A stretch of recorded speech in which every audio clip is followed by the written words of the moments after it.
welcome to another episode of the Jumping the Rail podcast. This is Mark Rebin coming from Champaign, Illinois, and as usual, joined by my buddies Minderz and Gary. Minderz, how are you doing? I'm doing well. How are you guys doing? Oh, Uh, not bad. Gary, the beard looks great as always. yeah, it's gotta get trimmed up, but Yeah. it'll- Hey, speaking of that, Gary, did you know that you have a T-shirt on ProWrestlingTees.com now? I didn't know if it was on Pro Wrestling. I saw that you put one up there. Oh yeah, it's there it is. I couldn't get a lot of silver in the beard, but I figured you'd appreciate just going with the jet black.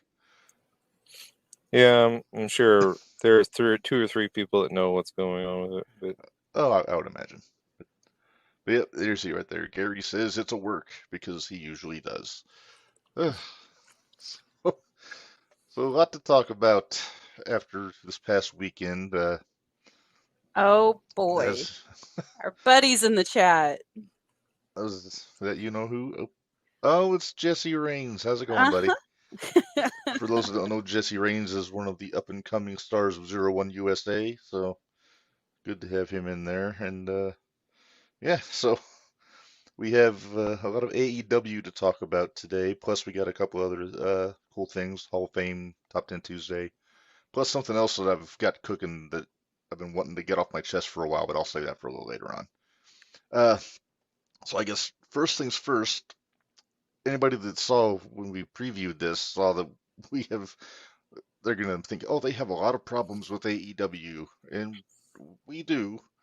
But I'll also say, give the devil's due. The pay-per-view, there were some things I really liked about it. Some things that had me scratching my head, admittedly. I'm sure you guys too. But Yeah, actually, I had more problems with Dynamite last Wednesday than the pay-per-view. Dynamite was To terrible. to the point that I made a list last Wednesday during the show. I stopped after the Dustin Rhodes Keith Lee promo just because I was starting to get sore thumbs from doing it on the. I think we were texting back and forth during that, weren't we? Oh yeah, I didn't bother Narge because I didn't want to upset him. But yeah, so many things I have issues with. A lot of things from that opening match, Orange Cassidy, and I can't in good conscience call him Big Bill. It sounds so dumb. It's such a bad name. It's Which is terrible. yeah, but yeah, just I mean, between Orange Cassidy's friggin' backpack that he brings his belt to the ring with, uh, shoddy officiating, uh, the Kind of fans. glad I don't have my I Love Ref shirt because it would not be appropriate tonight. You should have an I Love Sunref shirt.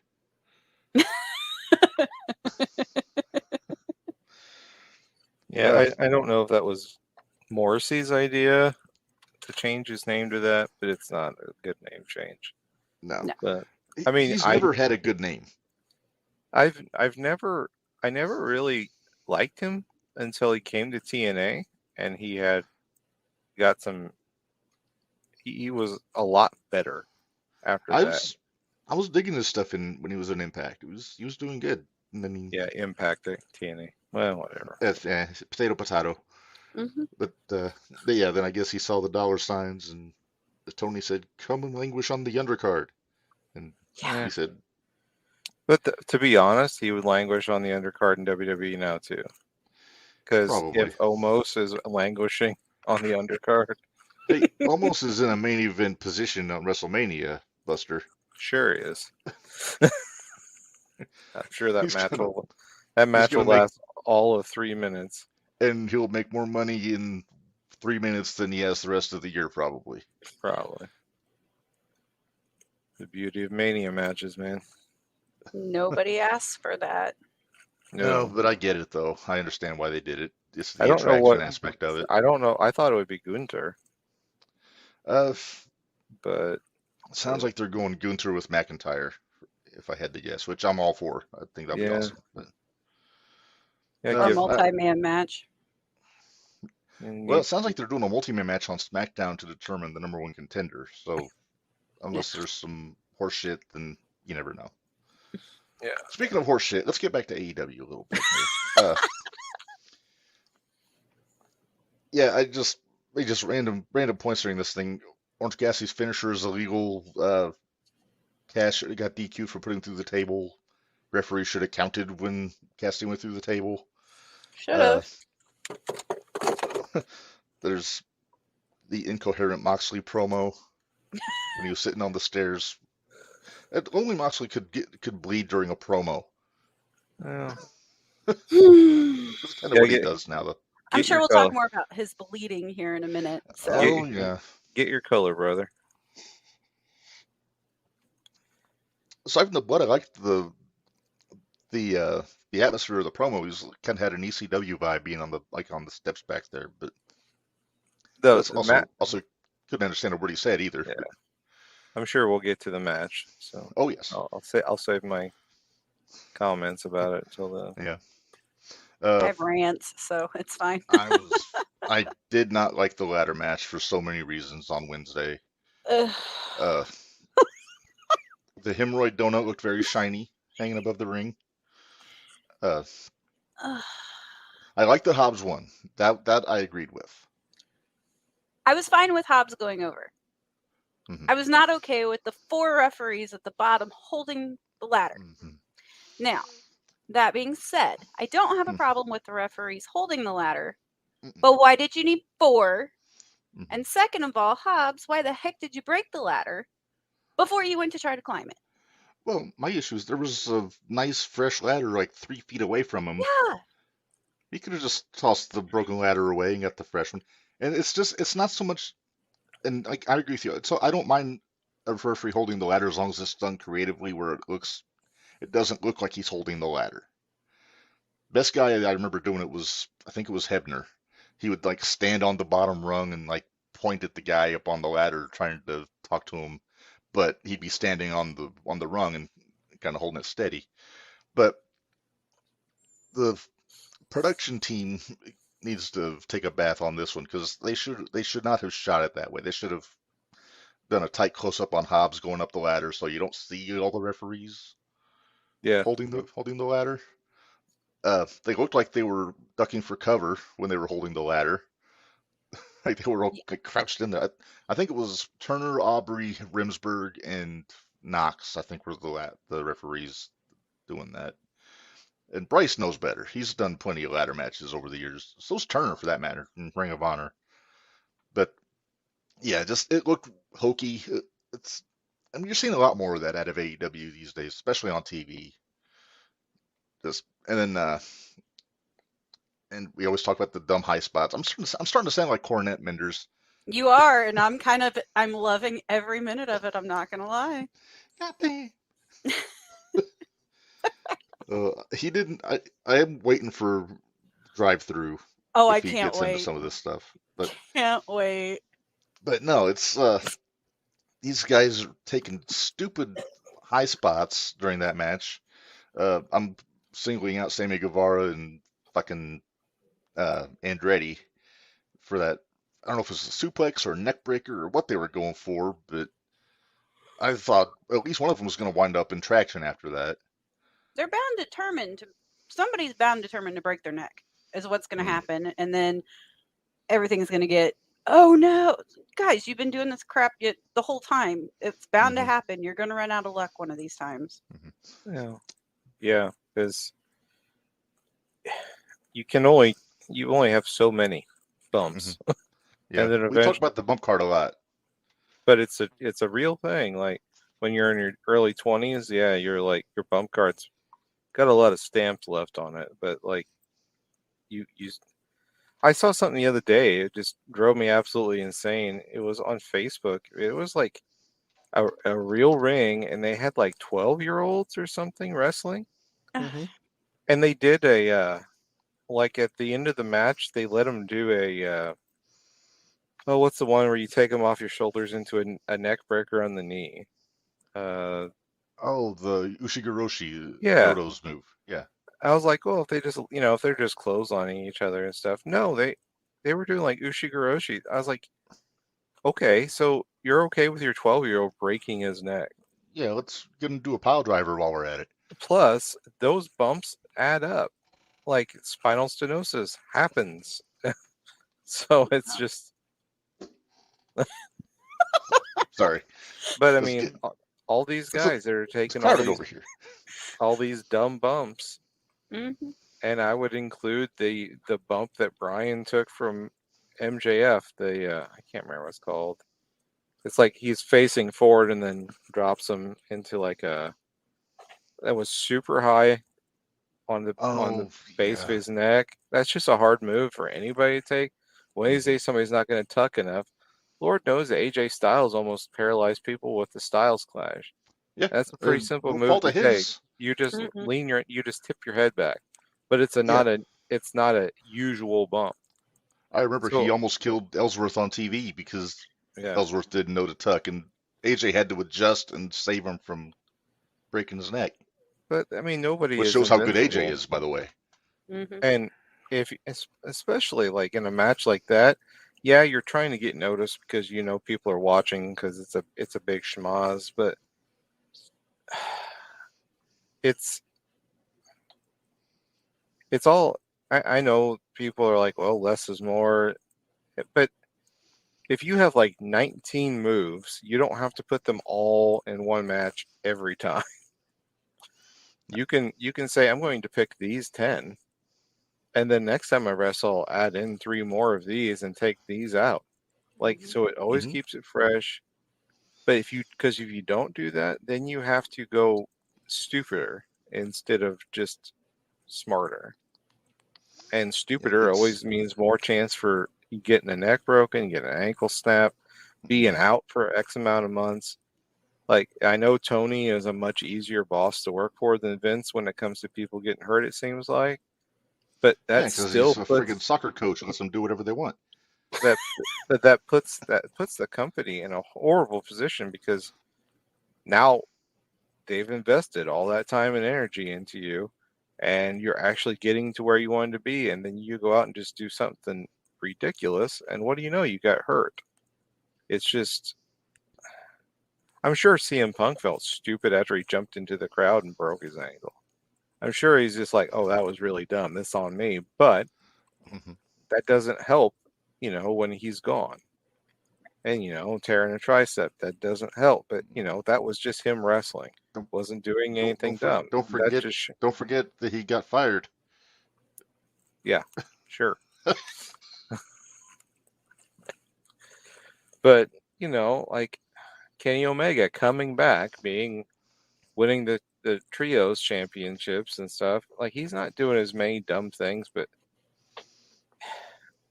like in Brian and all these same people, if I were Tony, I'd be like, man, you guys, I'm trying to build the company here, and you guys are my guys. Stop Hmm. being stupid. You don't have to be. I'm not firing you. I want you here. But yeah, Sammy, he just does things to do things because he's young and dumb. And Yeah, he's gonna it's bite his very friggin' tongue off one noticeable. of these days. Well, that'll teach him.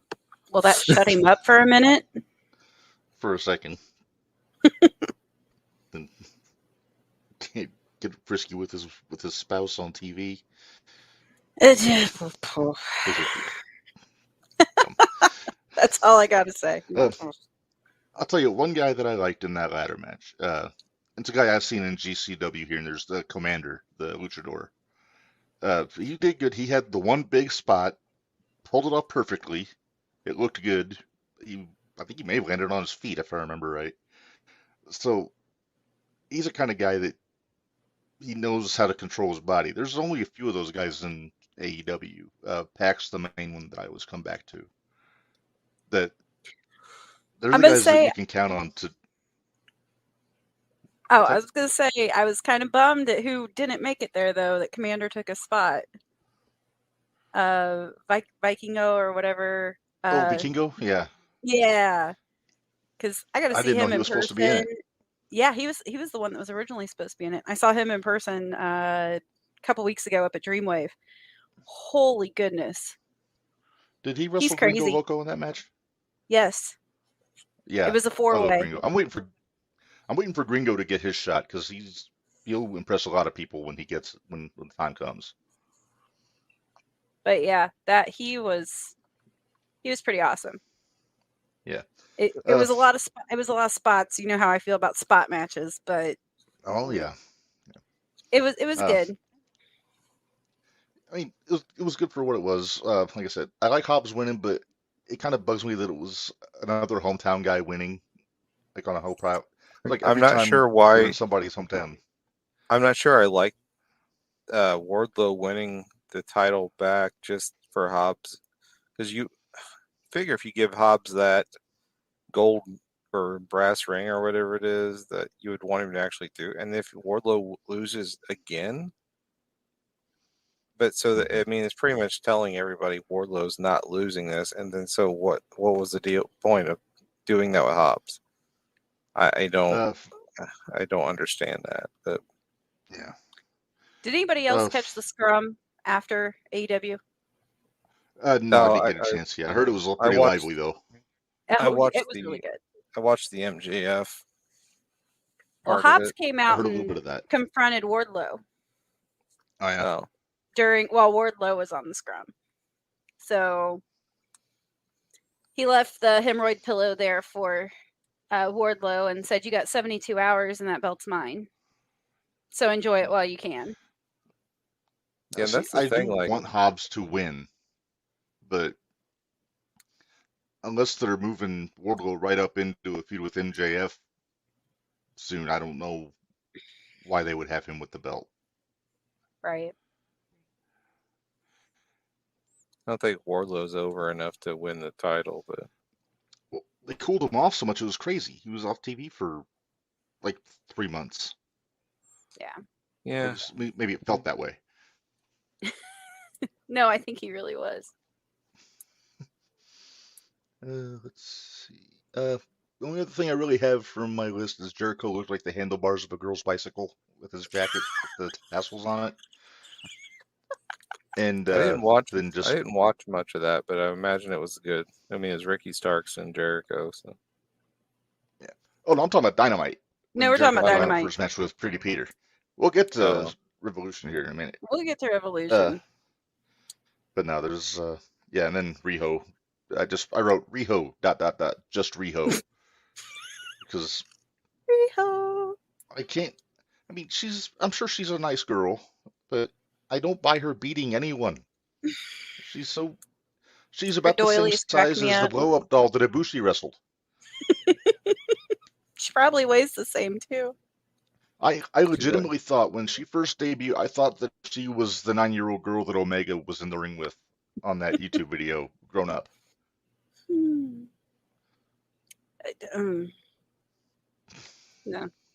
No. Good times. Good times. Yeah, I didn't watch Rampage, so I don't know what happened there. I know Keith Lee came out in a cape. That's all I know. Yeah. Does anybody watch Rampage? I do. I do on occasion when I'm home, but okay. I'm never home on Friday night, so yeah.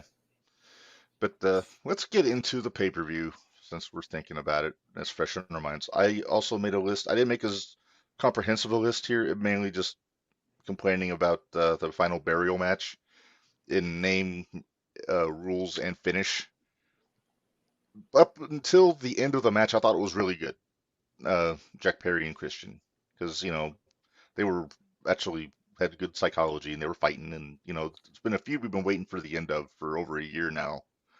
And yeah, I thought it was. I liked that Jack went over. I think he kind of had to. Yeah. But why? But why would they just try to do a casket match where when the guy goes in the casket, it drops into the bowels of the building with the smoke show in the whole of it? It just looked really. Again, I keep coming back to the word hokey, but that's what it seemed like to me. Well, I think they're trying for different, but hokey is what happens with different. Yeah, I'm all for different, but that happens all the time at Revolution. Revolution 2021 almost ruined AEW for me with that fucking exploding barbed wire match. No, jeez. I listened to Kingston on Jericho's podcast, and they were talking about that, and he said that apparently they had worked with a different guy earlier in the day, and everything looked pretty good, kind of like it does in Japan when they do it. And then, like, their supervisor came in, he's like, "Oh, I got a way to make this look even better," and that's what happened.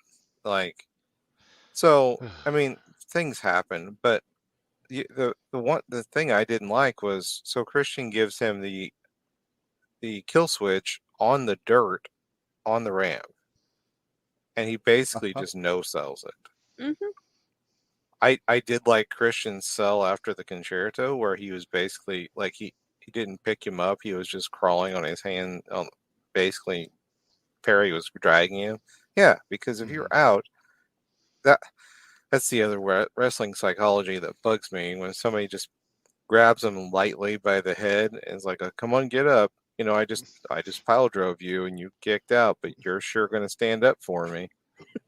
No, make them. You got to make them stand up. And it goes right along with waiting for somebody to turn around.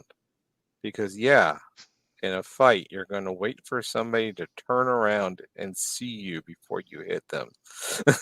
Why don't you just Gary, kick them in the back? Tell the people what you think of Jay Lethal's finish. I hate it. Go on. I mean, if he just did, like, anytime anybody does a cutter and doesn't use it as a finish, it bugs me. When anybody uses a cutter and it's just like some ridiculously complex thing, like, look, if you're going to be a top tier guy and use a cutter, use it in multitudes of ways, like Paige did, like Randy Orton does now. It's a great move, and you can make it come out of nowhere, and it's going to make people pop. But and like when you have to have somebody stand there and wait for you to do a handspring off the ropes and then hit it, just they'll just move or kick you. That's the Harley Race mentality. I heard. I forget who. I think it was Shivani told a story once about Harley Race. Went to a kid and said, "What's your finish, kid?" And the guy told him it was like a elbow off the top rope, and he goes, "I'll move." That's all he said. So he wasn't going to go for his finish. Yeah. There's any finisher where it's just like, I remember when, what was his name? The guy who used to date Paige, the Alberto Del Rio. When he used to use that, like, you put him in the corner, put him in a trio woe, and then they had to act like they were getting up, and then he would stomp on them. That was the dumbest thing I've ever seen. Just, if you have that much setup for a finish, then that shouldn't be your finish. Like, it's just. But I overall, I enjoyed that casket match. At the end, what I thought was the good touches was like when Jack gave Christian like a kiss on the forehead, and there were little psychology touches where Jack was like yelling at him and is like basically mad that he had to do what he was about to do, and that was good stuff. Like, Jack Perry has come. Jack Perry needs to send a Christmas present to Christian Cage this year, just because Christian has done more to make him a marketable, great wrestler than anybody else could have. His mic work has increased. His character work has surely increased. His in-ring work has gotten better. His attention to detail has gotten better. And I'm not saying Christian did all that, but when you're working with a guy that, like, Christian's one of those people that when you talk to other workers, they're like, if you want to watch somebody that knows how to do this, watch Christian. And they're like, well, what's he do? Yeah. Like, well, footwork, this, that. They'll just name off like 15 things that he does perfectly, and you don't even notice. And I think that's why I always gravitated towards him over Edge. Edge was the flashy one. Edge was always going to be your Shawn Michaels. You know, I was a genetic guy. Well, you can't say Edge was the handsome one. No. Wait a minute. He, Edge was I my think, favorite. angular. I like Edge, but he had a very angular face. Oh, I had a huge crush on Edge. Huge. Which is I funny always liked because Edge, but now I hate long hair, so it cracks me up. I don't know. yeah. But yeah, But I thought overall it was a overall that could have been much worse. It could have been a little better, but it was better than my least favorite match on the card. So. Okay. Well, here's the thing. I hope Jack Perry goes to wearing tights instead of his loincloth or whatever he was wearing for Jungle Boy. He looked more believable in the jeans. I'm sorry, he did. Yeah. Well, yeah. I think you should drop the Jungle Boy thing altogether and just be Jack Perry. And hopefully he will especially now after this. Yeah, hopefully now he will, especially since Luchasaurus is nowhere to be found. And I was hoping that he would show up at the end, or I don't know, maybe Luch is actually hurt or something. Might be. He's been known to mess things up before and hurt himself. So there was something about the mask, though, too, wasn't it? They were getting sued over it or something. I don't know. I hadn't heard that. Pieces of it. Yeah, something about getting sued over the dinosaur mask. Oh, I'm sure somebody somewhere thought they owed money, or always someone. Mark, you should be proud of me that I said Luchasaurus and not what I usually call him. But thank you, Corny. Now you can't you gotta say what it is. I know. So what was the next match? I'm not gonna say it. You told me not to. I can't say it now. If you listen to Corny, you know what I'm talking about. We'll just leave it at that. Was the tag turmoil the next one? No, I think it was Starks and Jericho was the next one. Oh, Jericho. Yeah, I knew that was Jericho and Stark was I enjoyed that match. That was in my top 3 favorite matches on the show. Yeah, it was pretty good. Here's my question, storyline wise, why did we have to have 3 Ricky Starks Jericho matches? Because I'm sure Jericho just wanted to finally put him over. I'll tell you why. Okay, fine, but I don't know what Starks is gonna do now. There's such a log jam everywhere. But maybe this is just me. I'm so tired of Jericho. I'm tired of Jericho. I think that's why Chris is doing what he's doing. Like he's just putting people over now because he knows that people want to see him lose, and because they're tired of him, and it's so easy to give people heat or give them a rub. I guess, but I'm just tired of seeing him wrestle. Period. I'm tired of it. He needs to go away for a little bit. Barry had a comment that kind of goes with that. He said Revolution was great for showing next generation of stars for the company, which is true because a lot of their young talent end up winning during that show, which I think was smart. But Starks, I've been a fan of Starks since he was in the NWA when I first saw him. I'm thinking if Hobbs wins the TNT belt, I think there's still some business between him and Starks after the whole Team Taz stuff. So maybe we can go there. I would like to see Starks with that TNT title and have him get a run with that. What about Starks going after Hook? Where's the heat? They're both baby faces. Yeah. Oh, I'm sure we can switch one of them. Ricky has a slappable face, so I'm not sure what Hook does necessarily. Like he just kind of comes out and people cheer for him. Like he'll throw a few suplexes. He rolls out of bed because with the hair, and then looks like a brooding teenager. Does suplexes and then does his dad's finish. Which didn't make sense for his dad because all his dad did was suplex. And his finish was a submission hold. That he had to reach up to apply to everyone. That he couldn't lock in because his arms were too short. Yeah, we'll get into that a little bit later on too, because it kind of goes in with one of our other segments. But I love Taz nonetheless. I love the suplexes. Oh yeah, I love Taz. Vibe, but I just didn't like this finish. It's like I don't like Samoa Joe's finish. So yeah. My other thought is if Starks doesn't go after TNT, I want to see him put more time in with MJF after that little brief program they had earlier this year. Because I mean, he yeah, was going back and forth with him on the promos. The match was good that they had. And I want to see more out of them.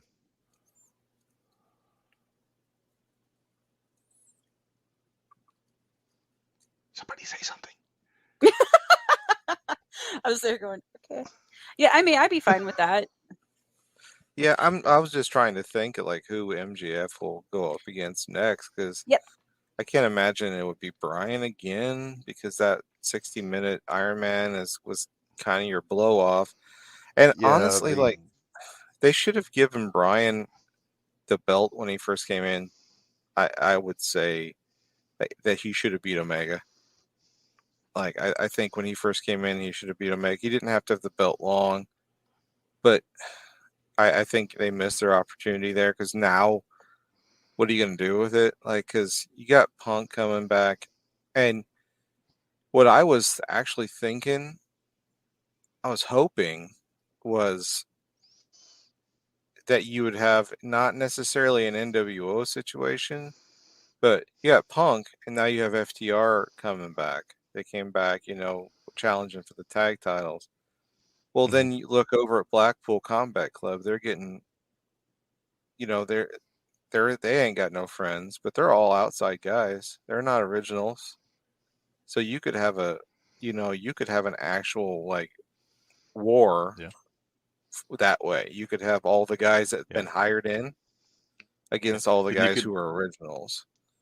And then you could make that like a year-long program of just match after different matches. And then even if you wanted to go to the point of like creative control of the company, and then you could have guys, you could kayfabe guys quitting and, like you've already done, and people aren't going to know the difference. And that could be a really hot angle. You just play it straight. Don't have like Punk come back as some like snidely whiplash heel where he's like twisting his mustache. Just come back being a politicker. Just have him say, "Hey, who was the first $1 million house? That was me. Who's going to make you money?" And then kind of have Tony be like, "Yeah, you know what? You're kind of right." And just play it that way where the company starts going this little bit different direction. And then you have this other group saying, no, AEW's always been this. And then at least it's something different. And you can milk that for an extended period of time. And then, of course, the dirty heels eventually lose, and then they can go away for a while. And then you reset. But it's something, at least, resembling.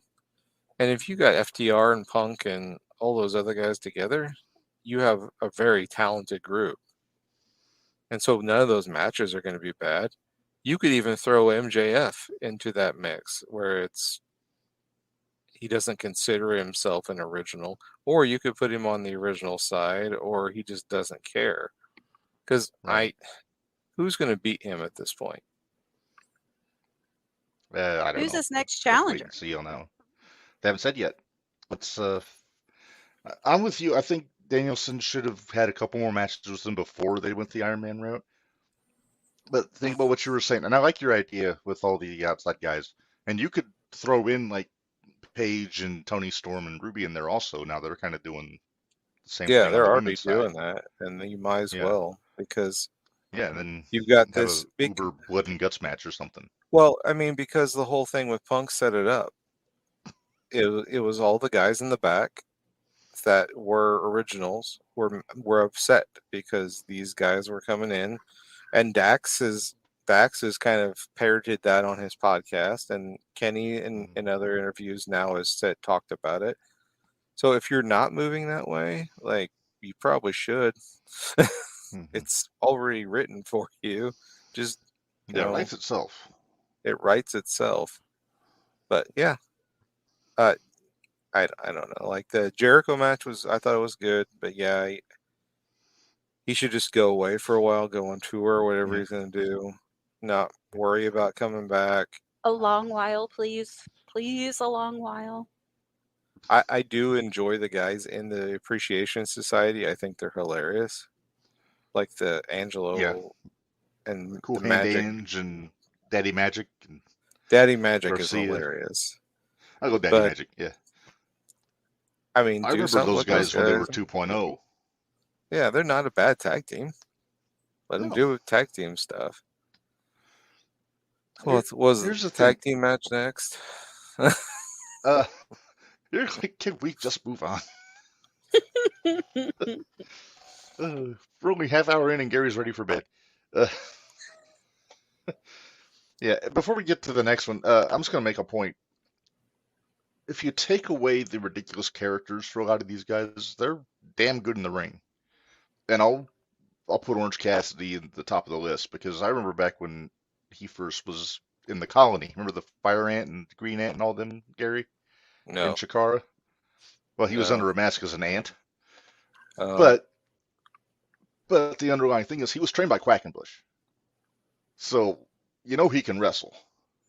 Yeah. It's just the gimmick is what I can't get past. But he can go if they let him go and just be a straight wrestler, he could be probably pound for pound one of the better technical wrestlers they've got.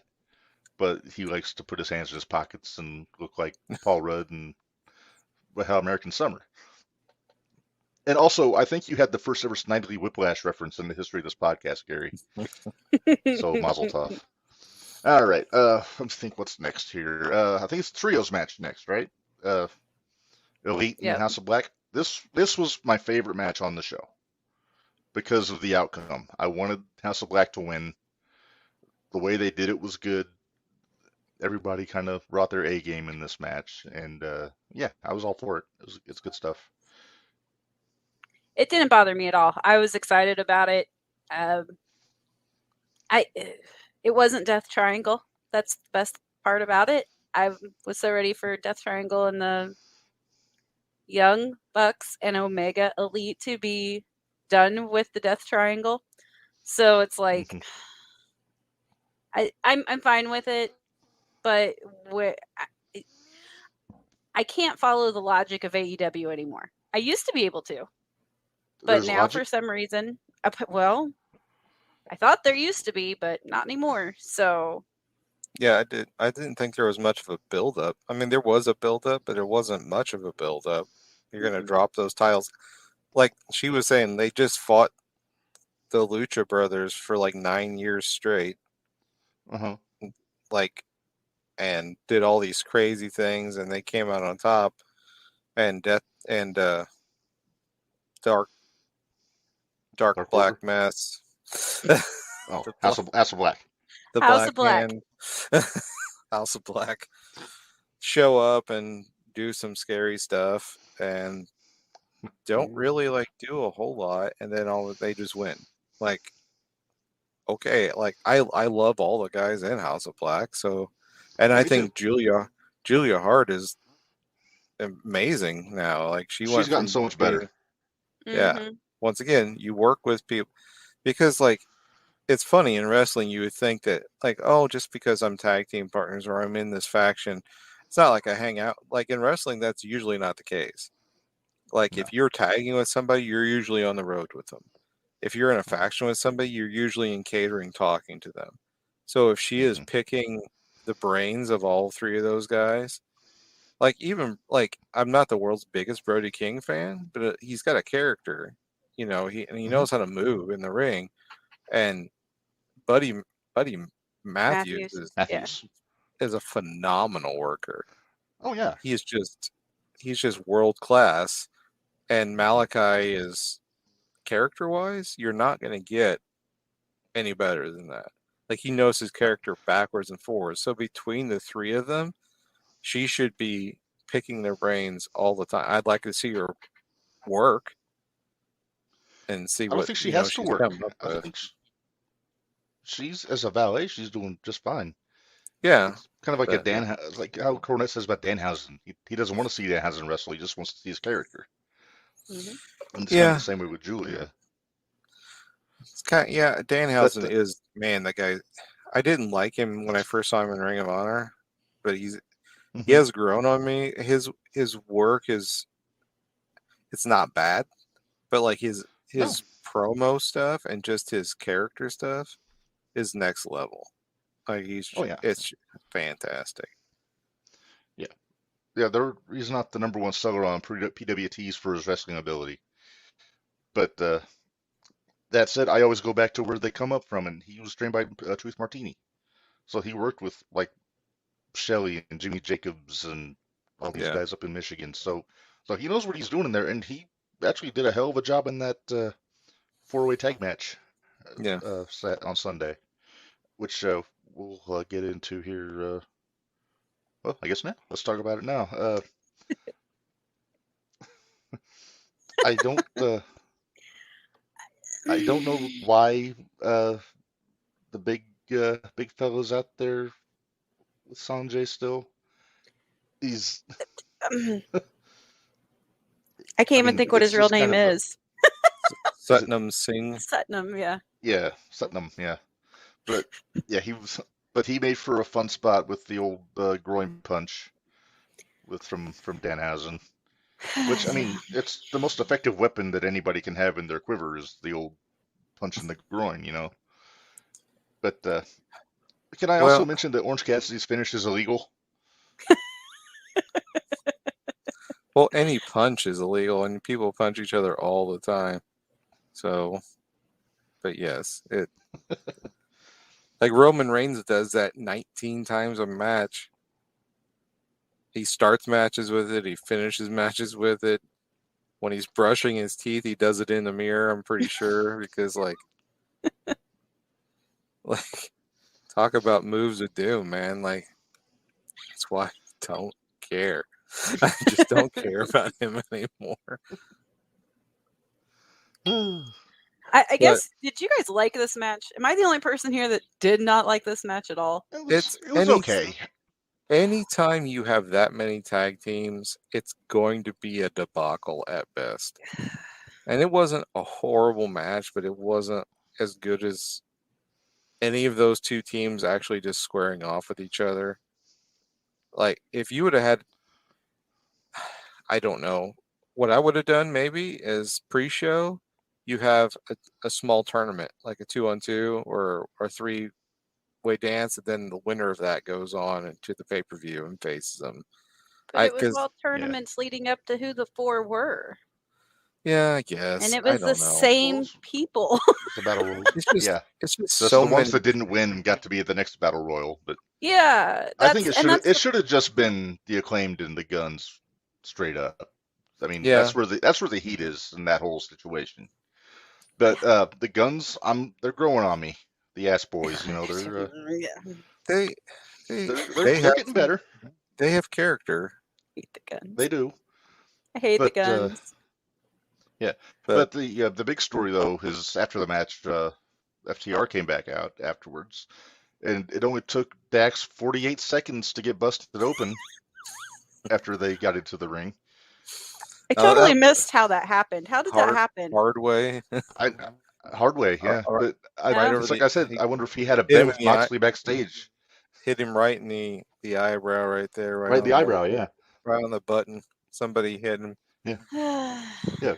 But yeah, I actually thought that he and Moxley had a bet to see who could bleed first, like when they went out Hey, there. Moxley didn't bleed as quickly as I thought he would, See, so whatever. Well, that's the funny it's like thing about like fans is they're all like, "Oh, we want to see FTR. We want to see FTR," and I'm like, you do realize that like Dax and Cash. Cash. I'm tired. Yeah, Dax. I almost called him Dax and Shep. Shep. Dax and, yeah, Dax and Shep. Shep. There are But no Dax Sheps and in Cash, wrestling. like they were super beat up after that dog collar match. Like Yeah. I think Dax said he had a completely bruised tailbone. I've had like almost a fractured tailbone. It took months. And like if you're bumping on that all the time, it would take like a year. And so like I think Tony's just like, okay, you need time off. You're beat up. Mm, And so it's like, oh, I don't want to be wrestling. I don't want to be wrestling. And then, we bring him back. You know, mm-hmm, it's a good idea. Just let people have.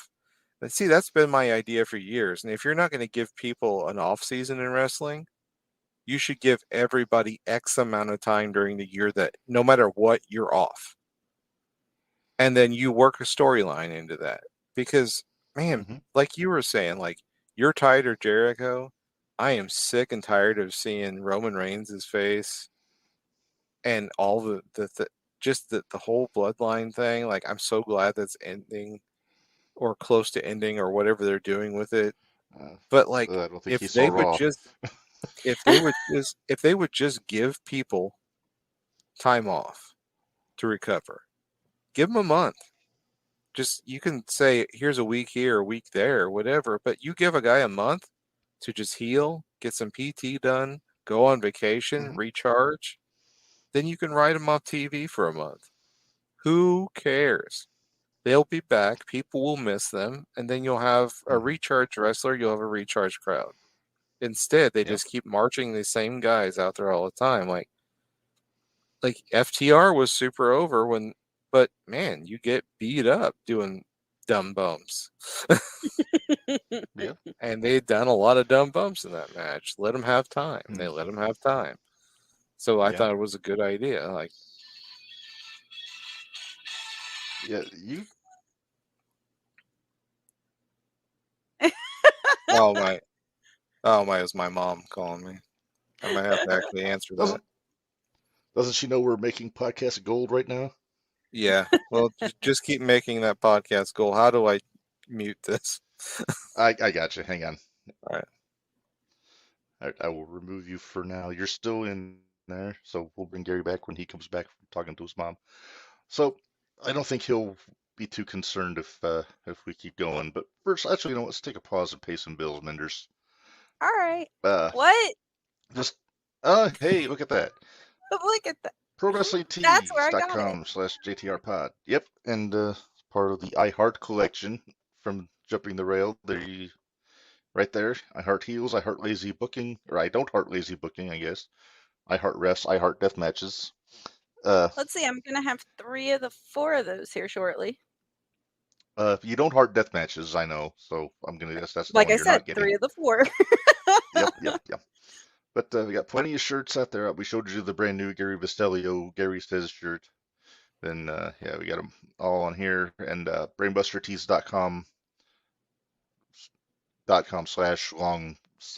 site address to get some of this stuff here. Not as much stuff we have on Brainbuster Tees as we do on Pro Wrestling Tees, but the stuff we got, I think, is We really worth the bang for the buck. different stuff on Brainbuster Tees though. Yeah, and then we're working on getting some more stuff up for our mainly for our 0-1 Shootout merch, but also in the Jumping the Rail podcast network milieu. So that's something to look forward to. And yeah, so Jumping the Rail.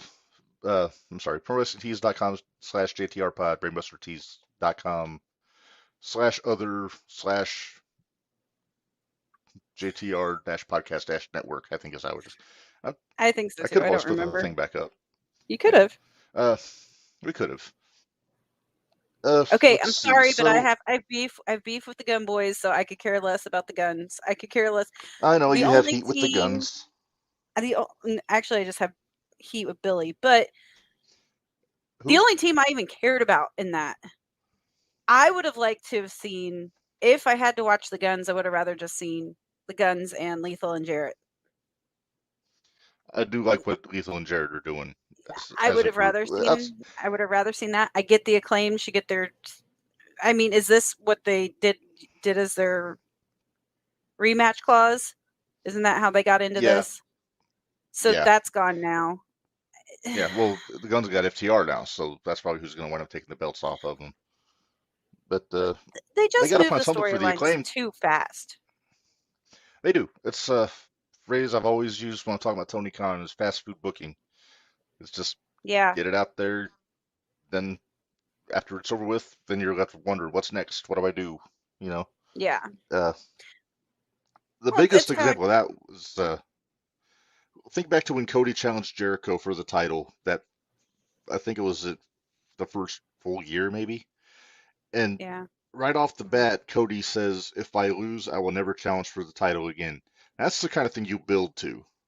Right. They could have they could have done a title match on even on the first Dynamite, like that debut. That would be a good main event for the first Dynamite instead of having the Bucks and Omega against what was it, the Lucha Brothers or Oh, I'm sure it was was because Jericho and that's all we ever get. So yeah. it's But con booking. So yeah, but I mean, for a first show of why not have a world title match in the main event with Cody and Jericho? It's the two biggest names you got, that people have heard of. I mean, no offense to Omega, I mean nobody outside of the Indies or Japan knows who he was at that point.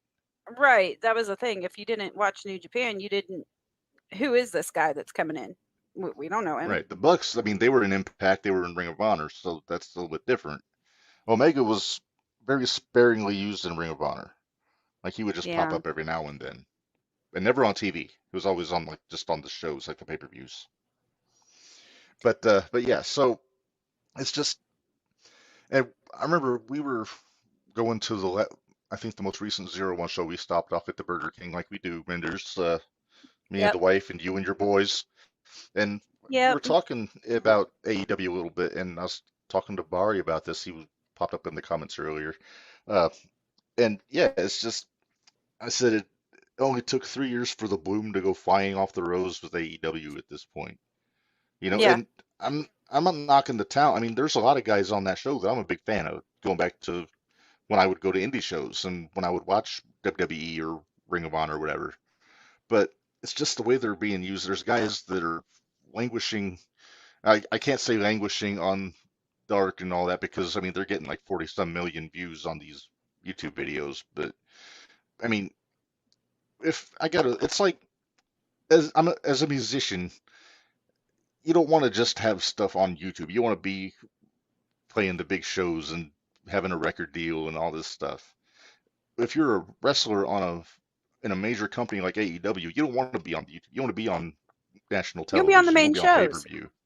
Yeah, you want to be on the main shows. And there's a lot of talent in that company that deserves to be on the main shows.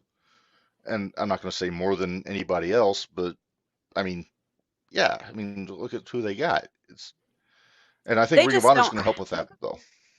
I wish that Tony would use some more of his. What's the word I'm looking for? Of like the guys like Arn Anderson, Dustin Rhodes. Oh, the coaches. The coaches. Look at that. I mean, you had Tully in there for a while. These guys can help you tell a story and not do it in, 2 weeks. You don't need those fast stories. Yeah. And that's where I guess I kind of disagree with Gary. I'm not over this whole bloodline thing yet. I'm there's enjoying still it. business to do there. Yeah, and I'm Gary's enjoying a little grumpy. it. Gary Like I set said, in his ways, but we're gonna agree to disagree on that one. But I like what's happening, especially after what happened last night on Raw. So, oh man, that was such a but good then ending. I heard. I couldn't believe that was done on Raw, not SmackDown, but I'm glad they did. Yeah. Well, it had to be But, on Raw. They had to have something to keep it to the end. And 3 hours yeah, is a lot of wrestling. that is a lot of wrestling. Well, a lot of talking and some wrestling. Well, I only made it 2 hours and then saw everything else later. So, Yeah. but It looks like Gary is about to here's rejoin us here. All right, so I think we're leaving. We left off at the tag match. Let's get Gary back in. Gary, are you back with us? unmute him. Oh, unmute, sir. Oh, hang on, I got you.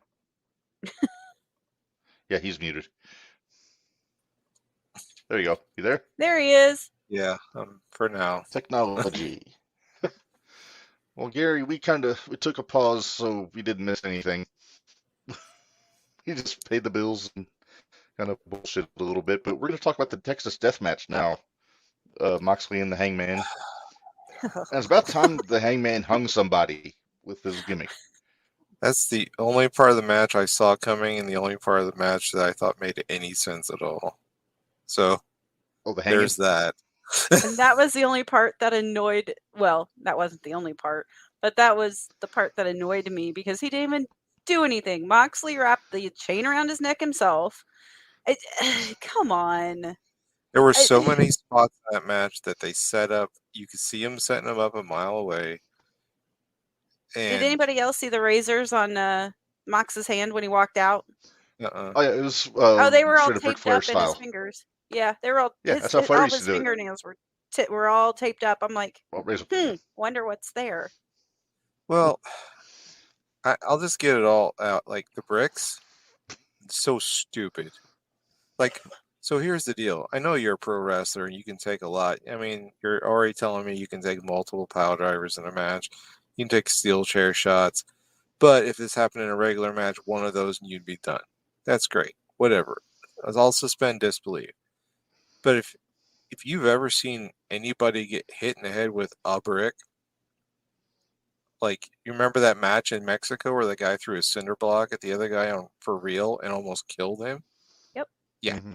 So you used bricks and they didn't pile drive one guy on it or do something like head first, I thought, on those bricks. He set the bricks up like vertically and then did the I think it was a pile driver on them. I don't remember. But and then of course he kicked out and then Moxley hits him in the head just with a brick. Mm-hmm. Nothing. Yeah, which was which would theoretically kill the guy. Like, and then Hangman decides to, I don't know, almost kill himself on a bump to the outside that he barely rotated enough through. Through that door or whatever it was with the barbed wire. You're using barbed wire. The only person that ever took a real barbed wire spot was Moxley when he went to the outside because it was like sticking to his pants. Because they took barbed wire and they were like running it down each other's backs. No blood. Nope. No. Apparently, because nobody else has ever actually handled barbed wire or got caught in barbed wire because they apparently have never lived near a farm. That doesn't happen. So. Or how about where he abuled when Moxley abuled Abdullah. Yeah, you got it. I can't talk. Forked him. When he got forked him. He got farked. And he's like scraping him really hard. It looks like he's really scraping him. And then nothing. You know why? Because he didn't Abdullah him. Because if you really Abdullah him, he would have been bleeding. Yeah. Because Abdullah didn't play. Yeah, right? Exactly. At very least, homicide. Yeah. The homicide like to use the old ghetto fork also. But there were just so many, like the spots where they were like wrapping barbed wire around their leg or their arm, and it didn't work because like it's barbed wire. Like there were so many just spots for the sake of spots. Like I get Texas Deathmatch, I get that there's going to be blood, I understand that, but if you're going to have blood, like the things that make you bleed should be things that always make you bleed. If you're going to get raked with barbed wire, you should be. If you're going to be in that match and you're going to say, oh, I'm going to be hardcore, well, then go ahead and be hardcore. Like, you think Terry Funk and Sabu wouldn't have rather had fake barbed wire or barbed wire that wasn't going to cut the crap out of them? Right. You think those two would have much rather done that than be so tangled up with each other that they just had to say, okay, match is over and cut them loose? You think Sabu wouldn't have been much more happy with not having to super glue and tape his arm shut so he didn't bleed to death? Yeah. No, I'm sure they would have been ecstatic if you would have told them, hey, you don't have to do this because we can make it look real without making it real. But if you're going to be like Texas Deathmatch, now we're bleeding. Okay. Don't get me wrong. I think it's dumb. Like for a while when I was a teenager, I was all about death matches because it was new. It was something cool I'd never seen. But once you get to the point in like Big Japan when there was like Scorpion Pit, trapeze, death matches, and there was full of lemon juice. And then there was like anything Onita did where it was like an island that exploded for some reason. Or the match where the whole ring was on fire and it lasted about 35 seconds and they realized it was so hot they couldn't breathe and they all got burned. Yeah. Trial and error. Let's chalk it up to trial and error there. Once you've seen those, you're like, okay, so if these guys have done this and that was dumb, these guys can do this because it's not nearly as dumb. And then, you just have all these spots that just kill any other spot after that. And it's just... Yeah. Don't get me started on how TK just totally insulted Onita over the years. But that's another story for another time, I guess. I like that Page won. Kind of get back on topic. Moxley didn't need the win. I think Page needs something. I did like Page's music. He's got the Ghost Riders in the Sky now, which I thought was cool. I'm hoping he keeps the music. I hope he loses the glittery attire. I'm hoping he just gets hit in the head with a brick every week. Just somebody, that's his spot from this point on. Somebody just hits him with a brick. And he take that, you blockhead. So you might as well just go down that path because. And yes, I agree. Butterflies off his jeans. Clinton Smith, I agree with you. I mean, you get hit in the head with a brick. I mean, I've talked about it. I don't know how many times, and it's probably sounding like a broken record, but you already suspend so much disbelief watching wrestling. You have to even if because you know it's fake or predetermined, that you have to suspend the disbelief to watch the match and say, hey, this guy might actually win this. Mm-hmm. When you start doing things where it's just people know that is an impossibility. Now, don't get me wrong. Mick Foley got thrown off of things and got up. Looking back, even he says that was a dumb idea.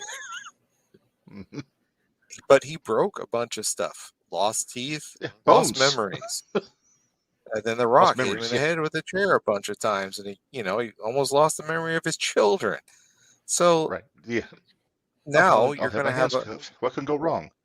You're going to have a bunch of guys that like start using bricks or cinder blocks or whatever it is. They already do that stupid chair spot where they put the backs of the chairs together and then that's going to kill somebody one of these days. I call that the necro spot. Yeah. Well, Necro Butcher used to do that all the time. Well, of course he did, Mark. Of course he did. What else did Necro do? He would sit in a chair and just punch somebody in the face. The bar fight. Yes, the old bar fight spot. Because Necro, he was a heck of a worker. Well, plus he was a tough guy. He would run around in glass and thumbtacks and Legos and army men with bare feet. Yeah. But it's just stop pushing the envelope with stuff that is making you a superhero. You're already basically superheroes as professional wrestlers because you're taking things that most people are going to get knocked out by. Like if you get slammed hard enough, I've seen people get slammed on pavement, basically body slammed and be out. These guys just take it and get up. They're already pushing the envelope, and then you have matches like this where these aren't 300-pound, 6'7" guys that can take more abuse because they're just a giant human being. Yeah. These are just they're not regular sized dudes, they're big dudes. But like the stuff that they were doing, you don't have to just do all of that. That's why I never liked deathmatch stuff. It's just, we're going to put them through even more glass light tubes and we're going to do this. Like, why? Why are we doing this? Where's the story?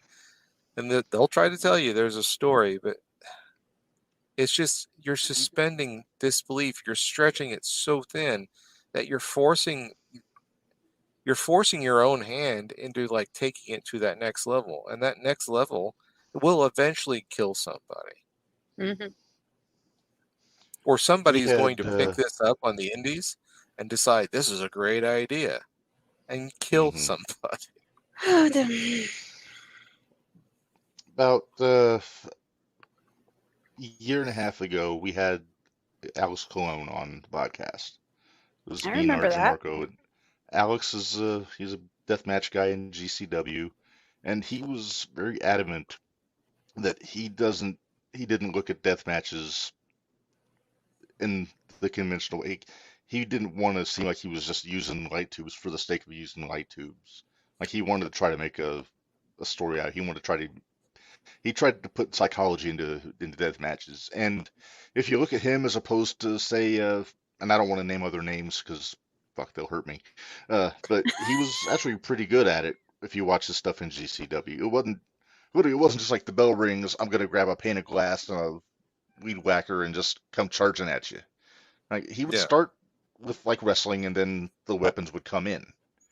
And Cologne's also a damn good wrestler too. Away from the death, he won Best of the Best one year. So it just goes to show, it's like the old saying goes, you can't be a good deathmatch worker till you're a good worker, which Yeah. 9 times out of 10 I agree with on the bigger stages anyway. Yeah. I agree with blood in a death match because you need to have it, but when you bleed all the time, that takes away from that because you've already bled just working a match. Like it, yeah. Well, speaking of that, how many times did people get flipped off during this pay-per-view?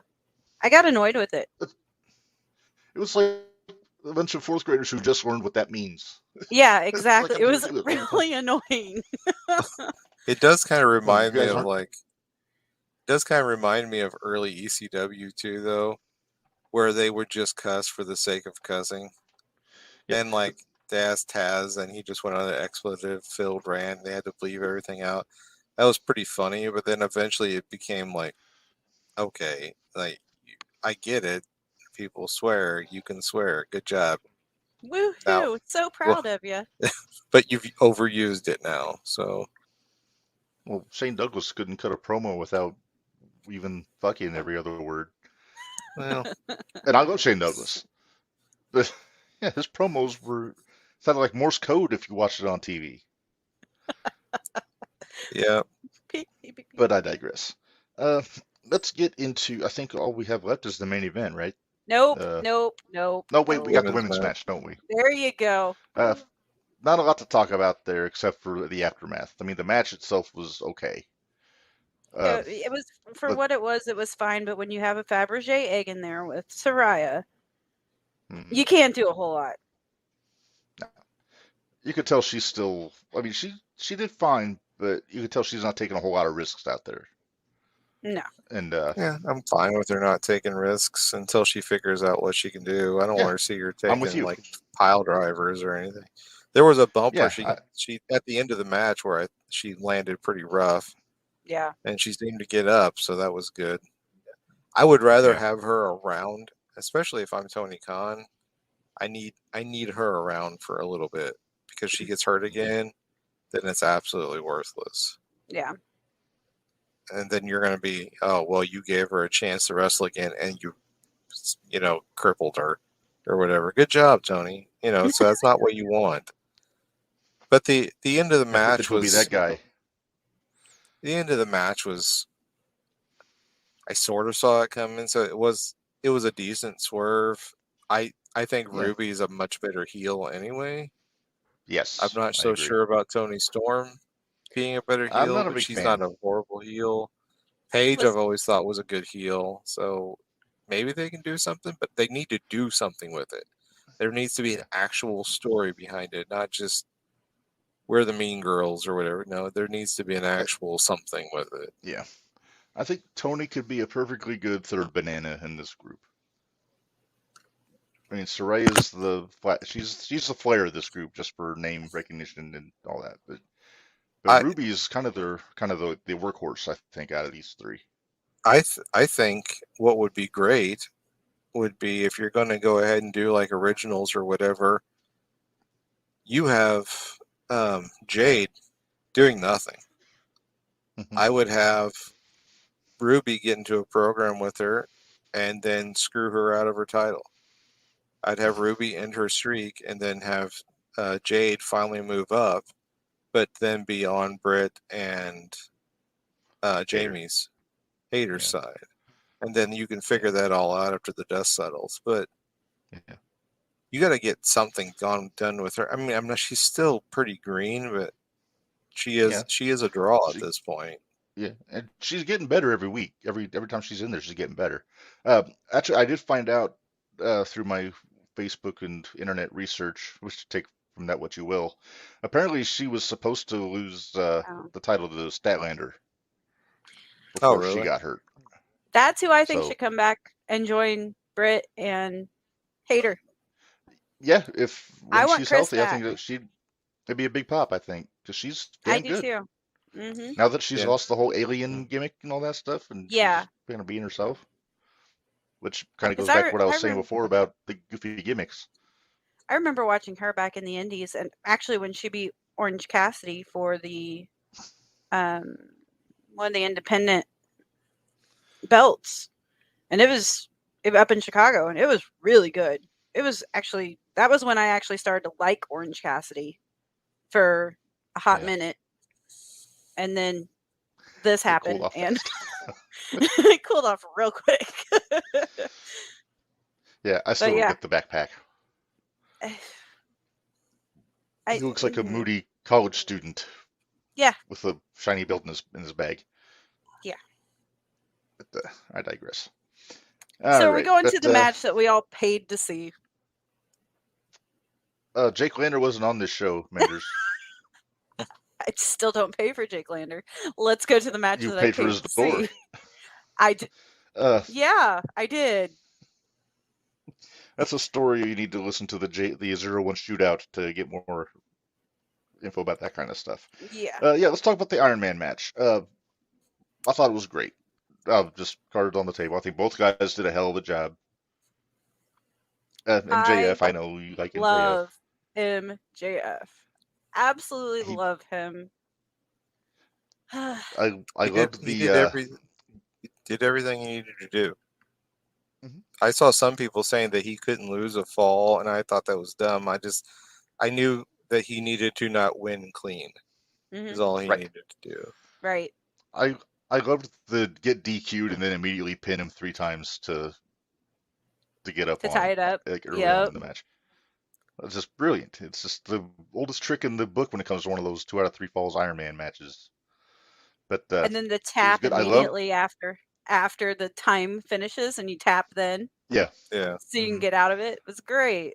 I love that he won with the label lock. If that's not just a big, I like a theoretical middle finger, not so much the real ones on this show.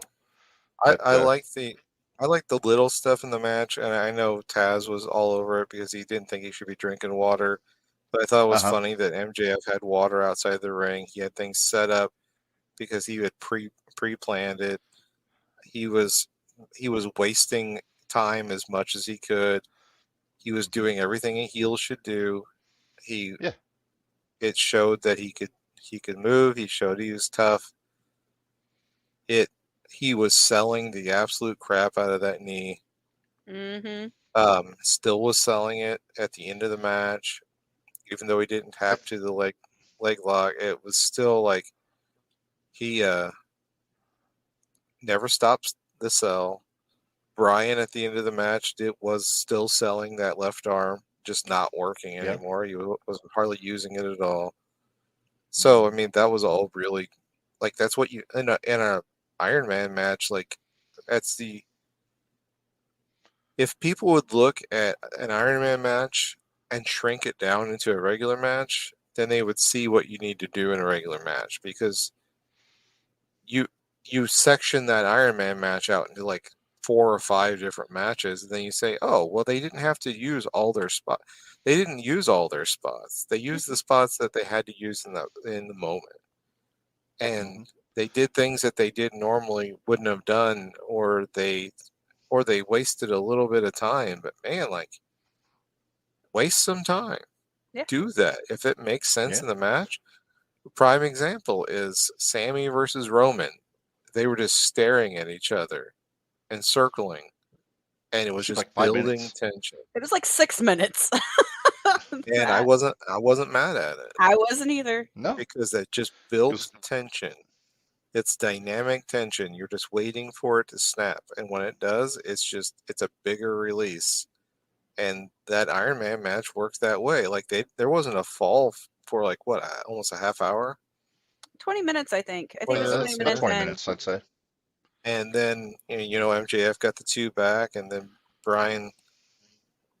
They were doing that stuff on the outside where it was really good, and then like the jumping tombstone through the broken table, and there Yeah. was just some pretty heavy spots. There was And the best, like if he would have hit him more, I don't want him to hit him in the head, but the diving headbutt that busts MJF open is the only spot that made total sense during the night for somebody to bleed. Yeah. Because I've seen people knock their heads together and just get busted wide open. And I don't know how he bled so much so fast. Unless that water was caffeinated that he was drinking like the whole time. Maybe it wasn't water. It had aspirin, like liquid aspirin in it. Yeah. There's My one favorite thing part- that bothered me. Oh, okay. Can No, I say go what ahead. bothered me? Yep, you sure can. I want to see if you agree with me on this.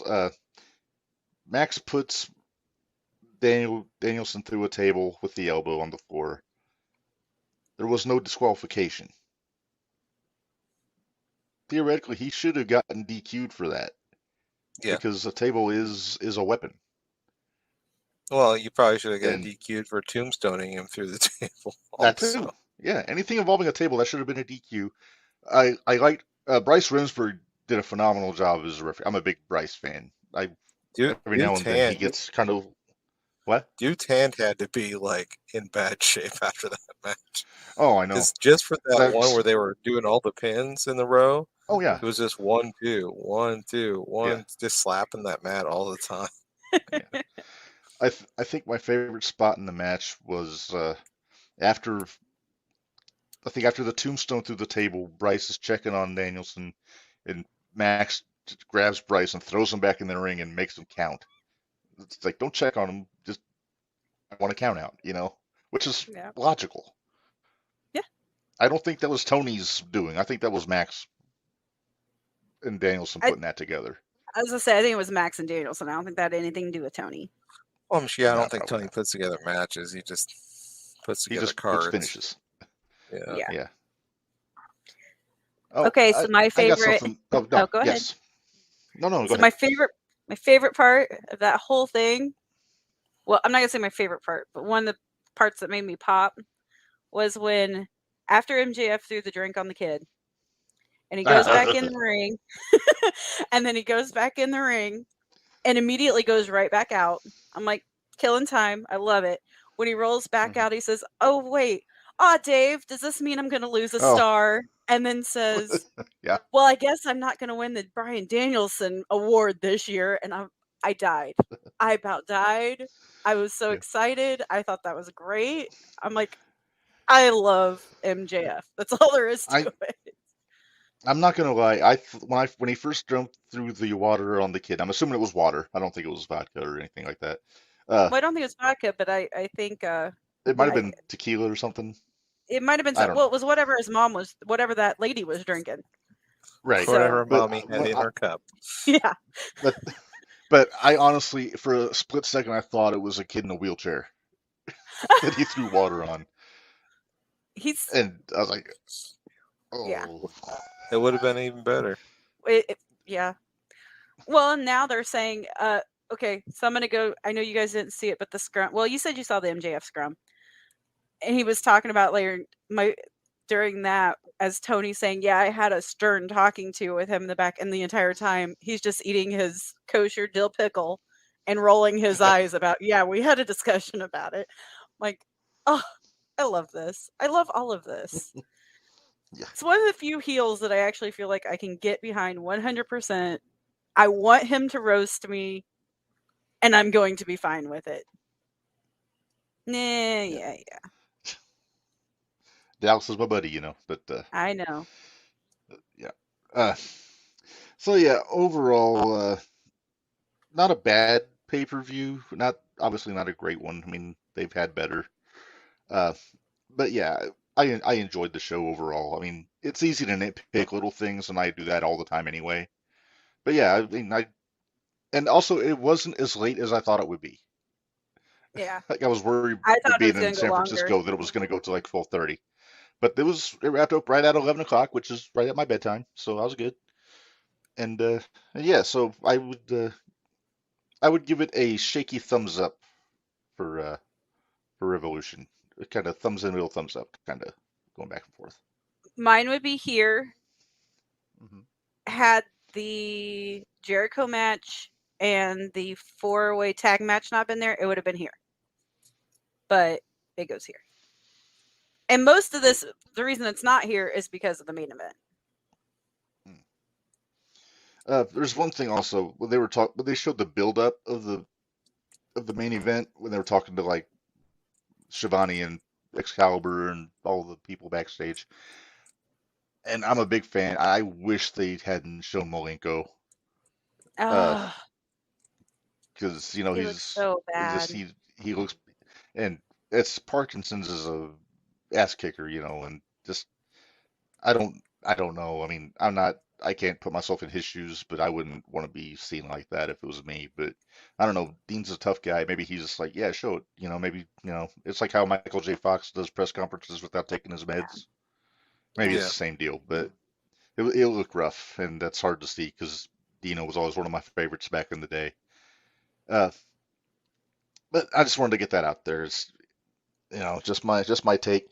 Uh, there's something that I've wanted to do for most of the time of this podcast. I've never gotten around to it, and I'm going to do it now. But I generally have an issue with a lot of wrestling fans for many multiple reasons, and anybody that follows the Central Illinois Pro Wrestling Club page knows that about 2 years ago I put up the 10 Commandments of Wrestling Fans. There it is, All right right. there. Look at that.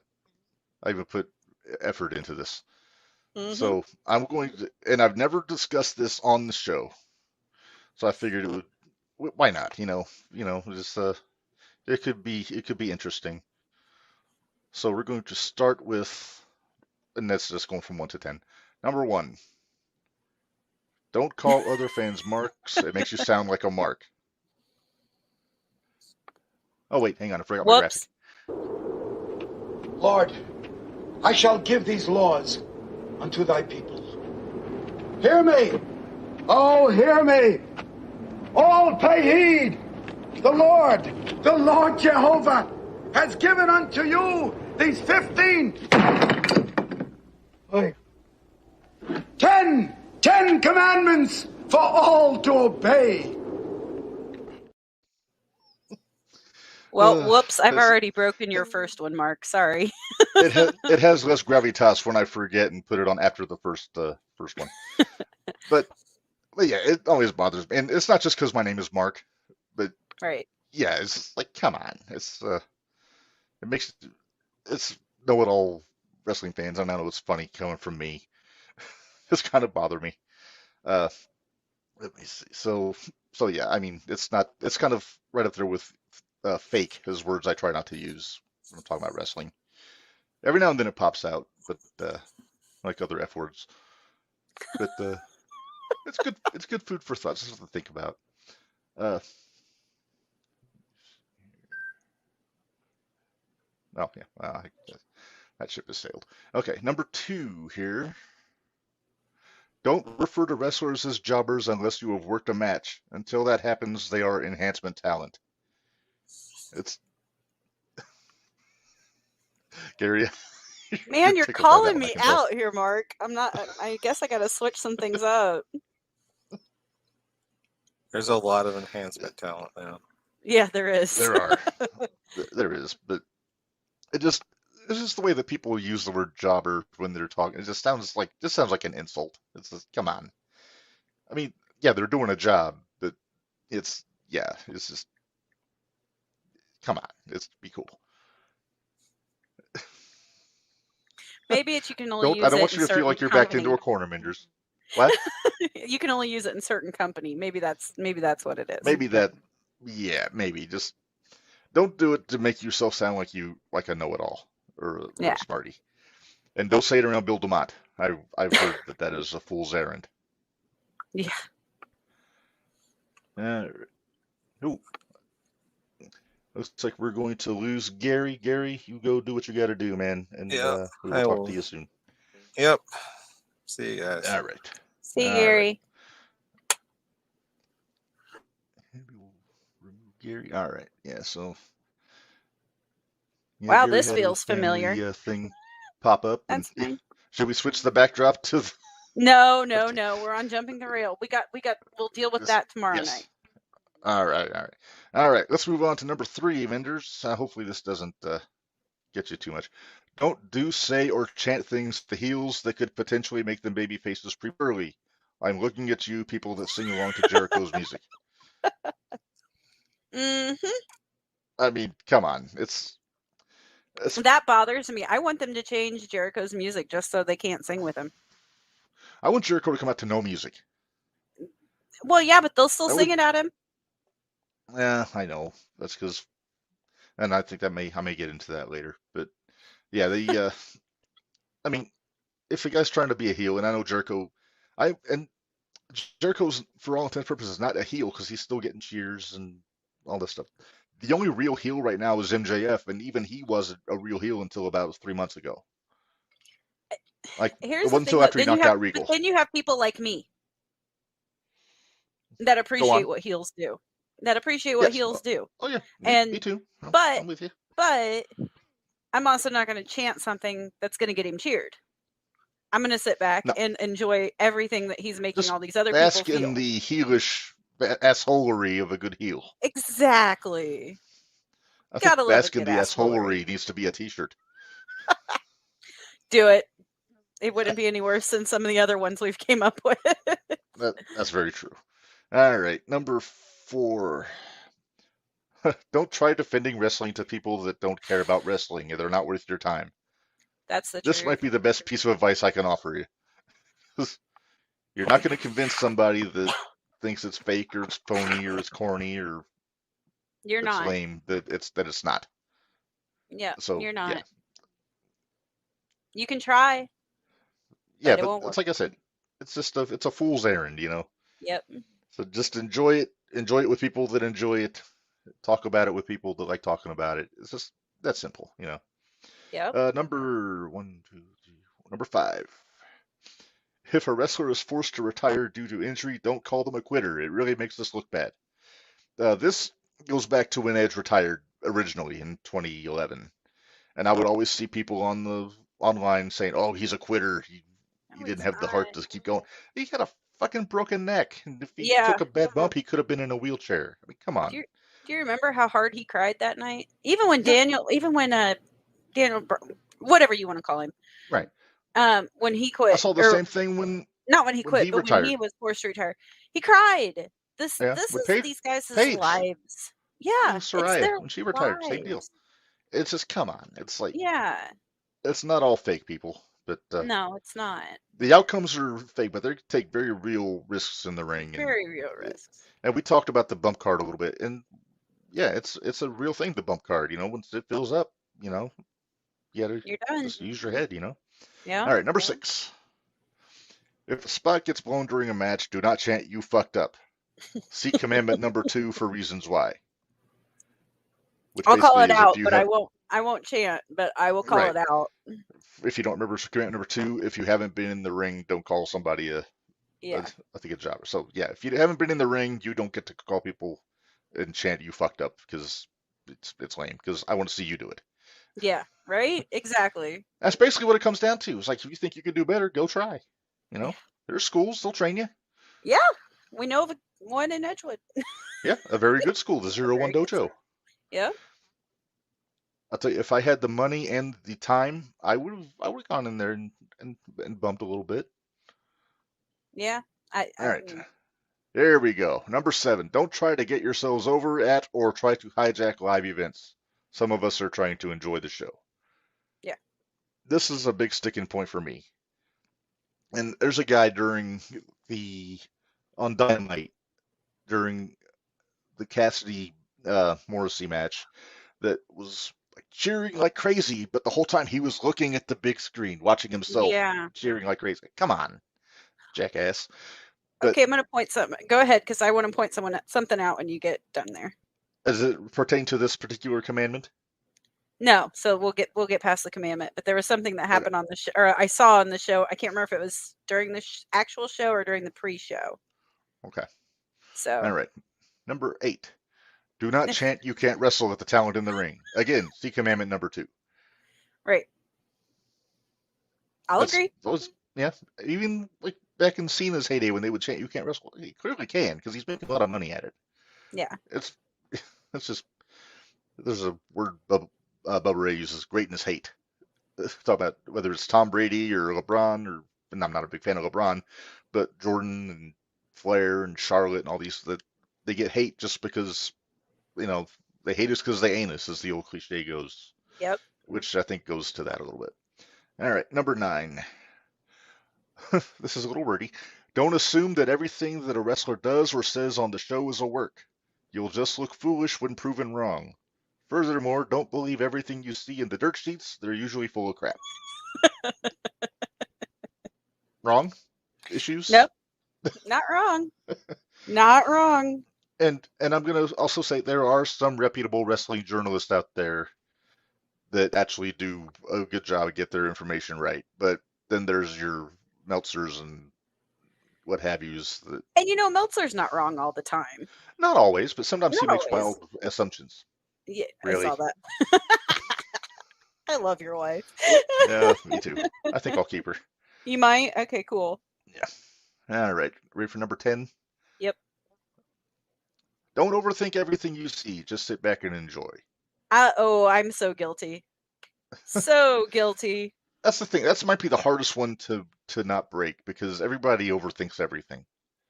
I overthink it and I might throw my thoughts out there on occasion. But for most of the time, I just sit back and enjoy the show. Yeah. So that concludes the 10 commandments of being a wrestling fan.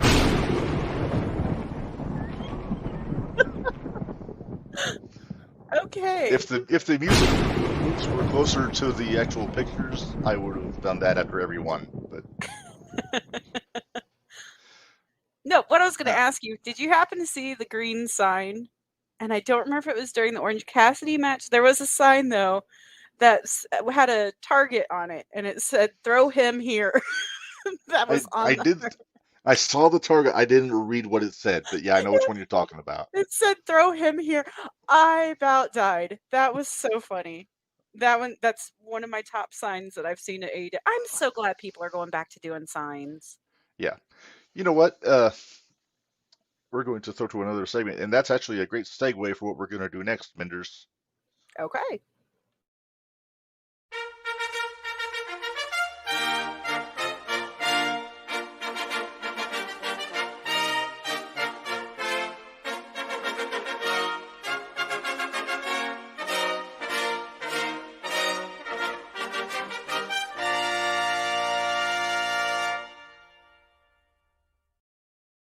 Isn't that fancy? Very fancy. So it is time for the Jumping the Rail Hall of Fame this week, and talking about the sign that had the target, throw him here. I think it makes perfect sense that this guy is our inductee this week. The Beast from the East, Bam Bam Bigelow, who was not opposed to throwing people a great distance in ECW. Nope. Particularly Spike Dudley. Right. Well, Spike Poor made Spike. it Well, easy. everybody likes throwing Spike. Yeah, I was gonna say everybody threw Spike. Yeah. But Yeah. I loved Bam Bam. He was Bam one of Bam. my Yeah, look at this guy. yeah. Looks like a I nacho feel like platter. he was really.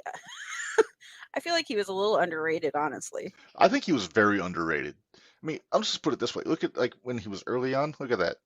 They put him teaming up with Hogan like right off the bat when he went to WWF. Yeah. Frankly, But he I would never. rather. I know you would have rather it been somebody else, but I'm saying I wouldn't tangle with Bam Bam before I'd tangle with Hogan. right. Bam Bam was the first guy I ever saw that had tattoos all over his head. Me too. Like period, not just wrestlers. I mean, people in general. Yeah. I mean, I know One Man Gang had him on like the sides, but Bigelow had like the whole skull There's a covered whole with flames, thing. Yeah. which must have hurt like a bastard. I can't imagine. I can't imagine. I don't have any tattoos, so I can't Me speak either. to that, So much less yeah. having them on like the head. Just from shaving my head, it feels very tender. So I Yeah. can't imagine the tattoo needle up there. Uh, There we I go. There rem- you see Bam Bam with Andre in the Survivor Series. Uh, Bam I Bam was love. the last guy on their team in that match. Remember that, Yeah, Minderz? I do. Even Hogan got eliminated before Bam Bam did. So they had high hopes for him. It seems like early on. I I'm remember not when he was sure. a Luna. Oh, Luna. Yes. I love Yes, yes, Luna. yes. Luna's so good. She'll be in there someday. I don't know if you remember this. In Japan, teaming up with Oh, Vader. jeez. If that's not a scary ass tag team, I don't know what is. Look how young they look. Oh, I Holy know. goodness. And They look Vader like never looked young, per babies. se. No. This was, I want to say, mid 90s, early 90s. In But New they just look Japan, like they were, little babies. well, Well, just a picture. big If this was a babies, but life-size picture, you'd think otherwise. well, yeah. Yeah. But Yeah. Then the biggest thing that ever happened to Bigelow, right there, yeah. LT. LT. You know, a lot of people shit all over this match. WrestleMania 11 is my least favorite WrestleMania, Minderz, Uh-huh. but this was probably my favorite match on that show because I don't even remember what the card was, if that tells you anything. the only thing that's notable was Brett and Backlund in an I Quit match. Okay. Shawn and Diesel for the title. Yeah. Uh, Okay. Luger and Davey Boy against the Blue Brothers. was Yeah, the you're not opening getting match. any better here. Yeah. I mean, Jarrett and Razor was okay, but there was a lot of Gaga in that match. But this Mhm. one, and there's a lot of Gaga in this one too, obviously. But Right, LT but put this the one work needed. in. I'll say it needed Gaga for what Yeah, it was. LT It needed Gaga. LT busted his ass in this match, and there you see the actual match here. Yep. I think Mongo's first appearances in wrestling was in the build-up because Steve McMichael was on LT's team. Yep. I think Vince actually wanted to sign Mongo, but he wasn't ready yet. He might have already been talking to Bischoff by that point. But yeah, it's yeah, everybody was all up in arms about this one. That was the main event instead of the title match. But LT was in '95 was probably the biggest sports celebrity in the world, in the country. Yeah, At that I was gonna point. say he was. It's almost as good as when Tyson Tyson came in. Yeah, because LT I think had just retired like the year before that sounds they did right. this. Yeah. Now the period, my favorite time for Bam Bam was in ECW. There you get the triple threat there. I have the T-shirt in my trunk, like the OG 1998 triple threat T-shirt, which is freaking awesome. But Nice. one of my favorite stables of all time, definitely my favorite act in ECW. Like I said, I love franchise. Candido's. You talk about underrated guys. Candido is definitely one of the most underrated guys in Yeah. the history of the business. We'll see, and then I got to meet Shane Douglas too when I went up to when I went to see Dreamwave. He's so cool. Didn't you offend him by telling Raven that he No, was Barry the face did. of ECW? Barry did. Oh, Barry did. Okay. Barry did. It wasn't me. Okay. It Well, actually you'll get wasn't another me chance. stirring the pot. It wasn't me stirring the pot. Nice. Yeah. Well, Shane and Francine are both going to be at the Square Circle Expo, Minderz. Yep. So that'll be I'm cool. I haven't met excited. Francine yet. Shane's a great guy though. I talked to him for quite a while last year. We just had like an actual conversation. It was cool. Well, he was right next to Raven's table. Mhm. So Yeah, he was next to Sabu when I was there last year. yeah, but he was right next to Raven's table. So we were talking to him while we were waiting to see Raven. So Yeah. it was a good time. Yeah. I got a picture. I don't have it in the queue, but when I took a picture with Shane, he had the replicas of the U.S. title, the ECW title, and the NWA title on his table. And when he took a picture, he let you pick one to hold on to. Oh, So that's I got a picture. So I got a picture holding the ECW belt with Douglas. Actually, with Douglas and Sabu, he photobombed me. But I only wish it was this belt though. It was the one that Taz had in '99 that I took the picture with. But this one was my favorite one here, the 97, 98 heavyweight title, which is one Yeah. that Bam Bam won from Douglas in '97, and led up to my favorite ECW match ever, which was their rematch at November to Remember in '97, Yeah. right before Bam Bam rejoined the Triple Threat, and then had the run with Taz, going through rings and ramps and all kinds of things, which was a really fun storyline. I'm sure. Yeah. But you know Probably how not I feel fun about going through death the ring. matches, but you know. Well, those weren't really death match. It was an FTW death match. It wasn't the same. It was just false count anywhere. But I digress. I don't think they planned on going through the ring, by the way. It was. It just happened. I think it might have just happened. I don't know. But knowing Heyman, it might not have. That's true. Yeah. Bam Bam finished his primary big run in WCW. There he is when he was part of the Jersey Triad with DDP and Canyon as tag champs, Canyon. using the old Freebird rule. Yep. And another guy, we talked about Candido. Canyon's another guy that really Yes. doesn't get his due. Not at all. Nah, Canyon was so good. Yeah, they called him the innovator of offense for a reason, Minderz. They did. He was. I like Canyon. Yeah. But yeah, I think in my head, and I think a lot of people, Bam Bam will probably go down as he's one of my top 3 big men of all time. But probably he's probably one of mine, in all honesty, because yeah. I mean, Andre aside, Andre's kind of the automatic number 1, but Yeah. I put him up there with like Yokozuna and Boss Man, who are my top 3. You just named off my top 3. That's Really? hilarious. Yeah. Nice. When you said the big guys, I was like, all right, well, Yes. you've got Bam Bam, Andre, and Yokozuna were the 3 that I went to. So there's a reason we do podcasts together, Minderz. There has to be. Yeah. So yeah, congratulations to the Beast from the East, in the Great Beyond. He is our latest inductee into the Hall of Fame. We'll have another one in 2 weeks.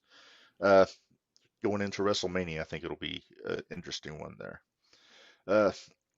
So now that we have that out of the way, it's time, because it's Tuesday, Minderz. It is Tuesday. So, do you hear something? I hear.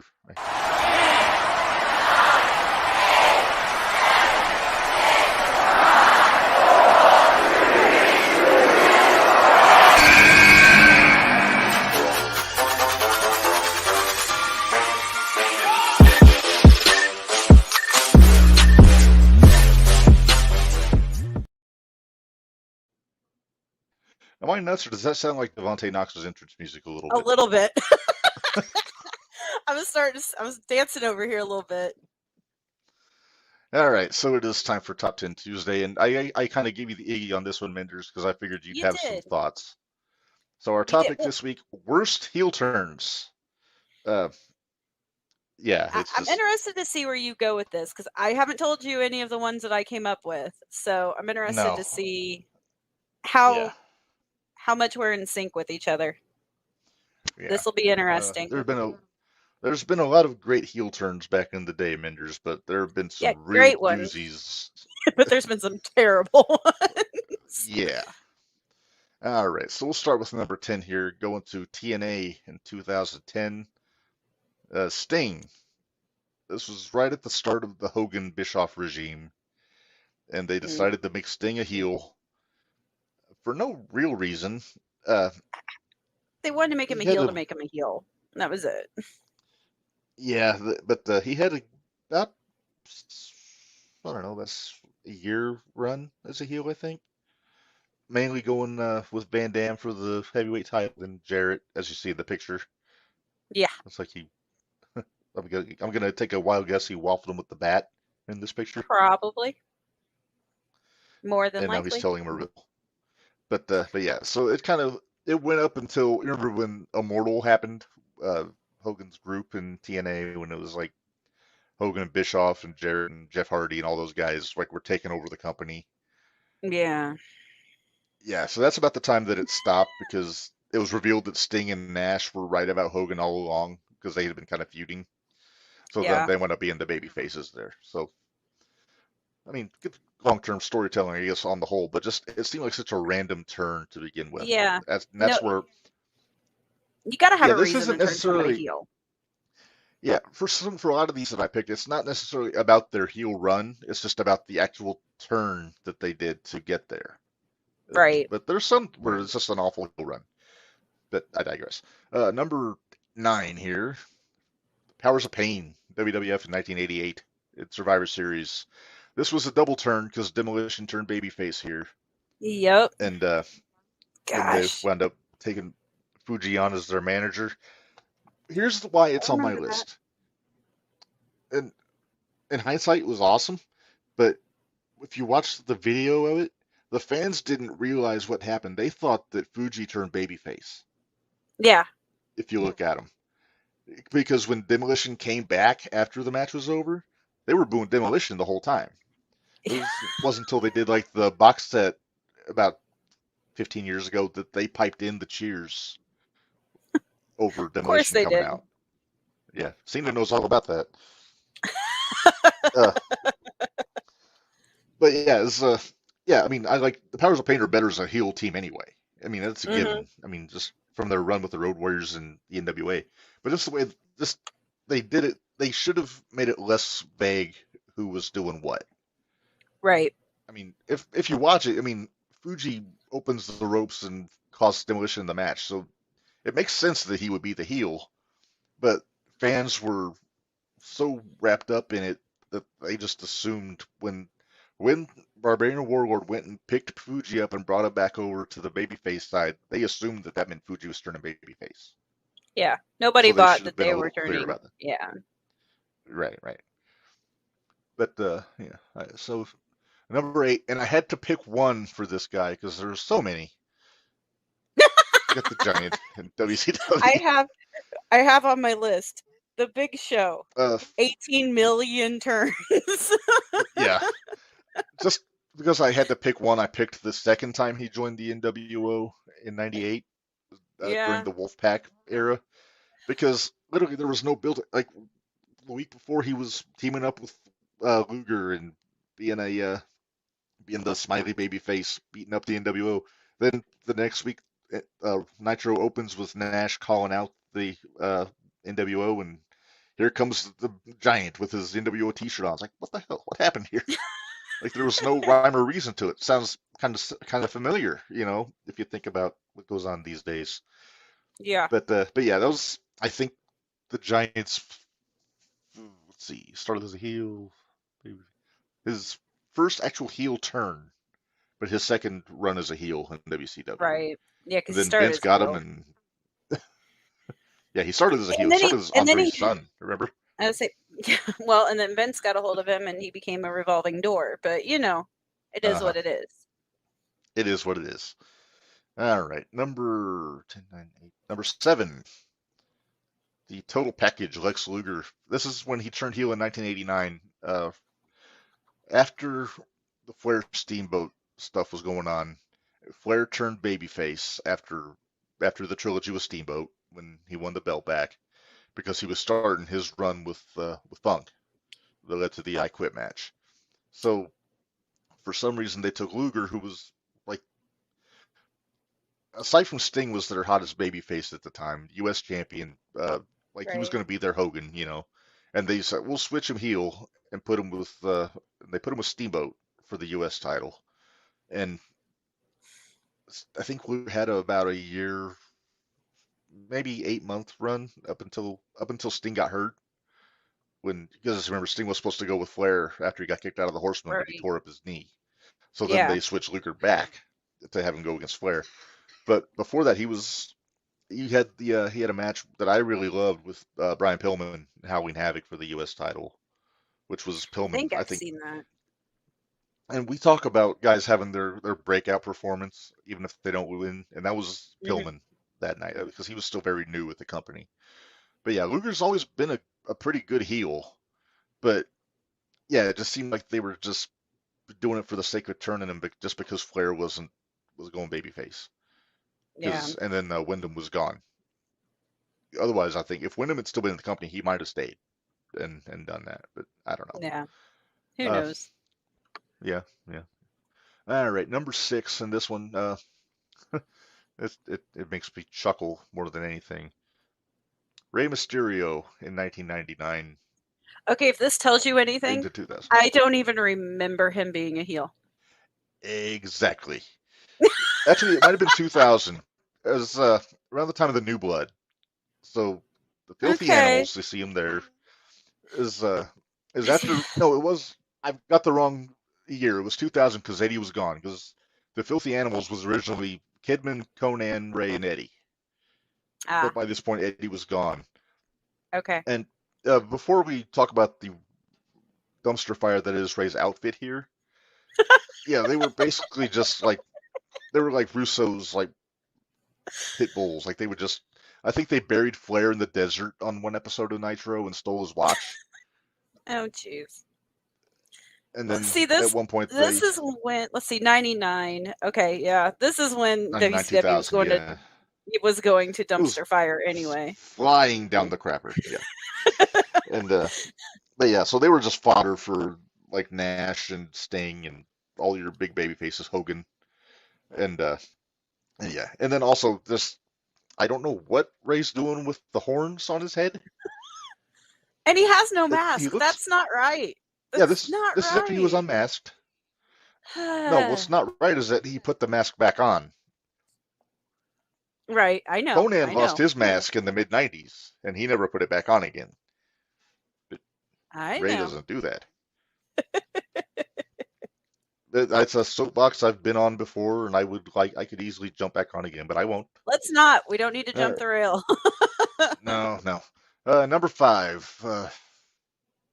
This was just really burned my bonnet when it happened. Oh, I have him on mine too. 2010. Just awful. And to Cole's credit, he did not want to do it. He was against the idea, but it'll be great TV, pal. That kind of thing.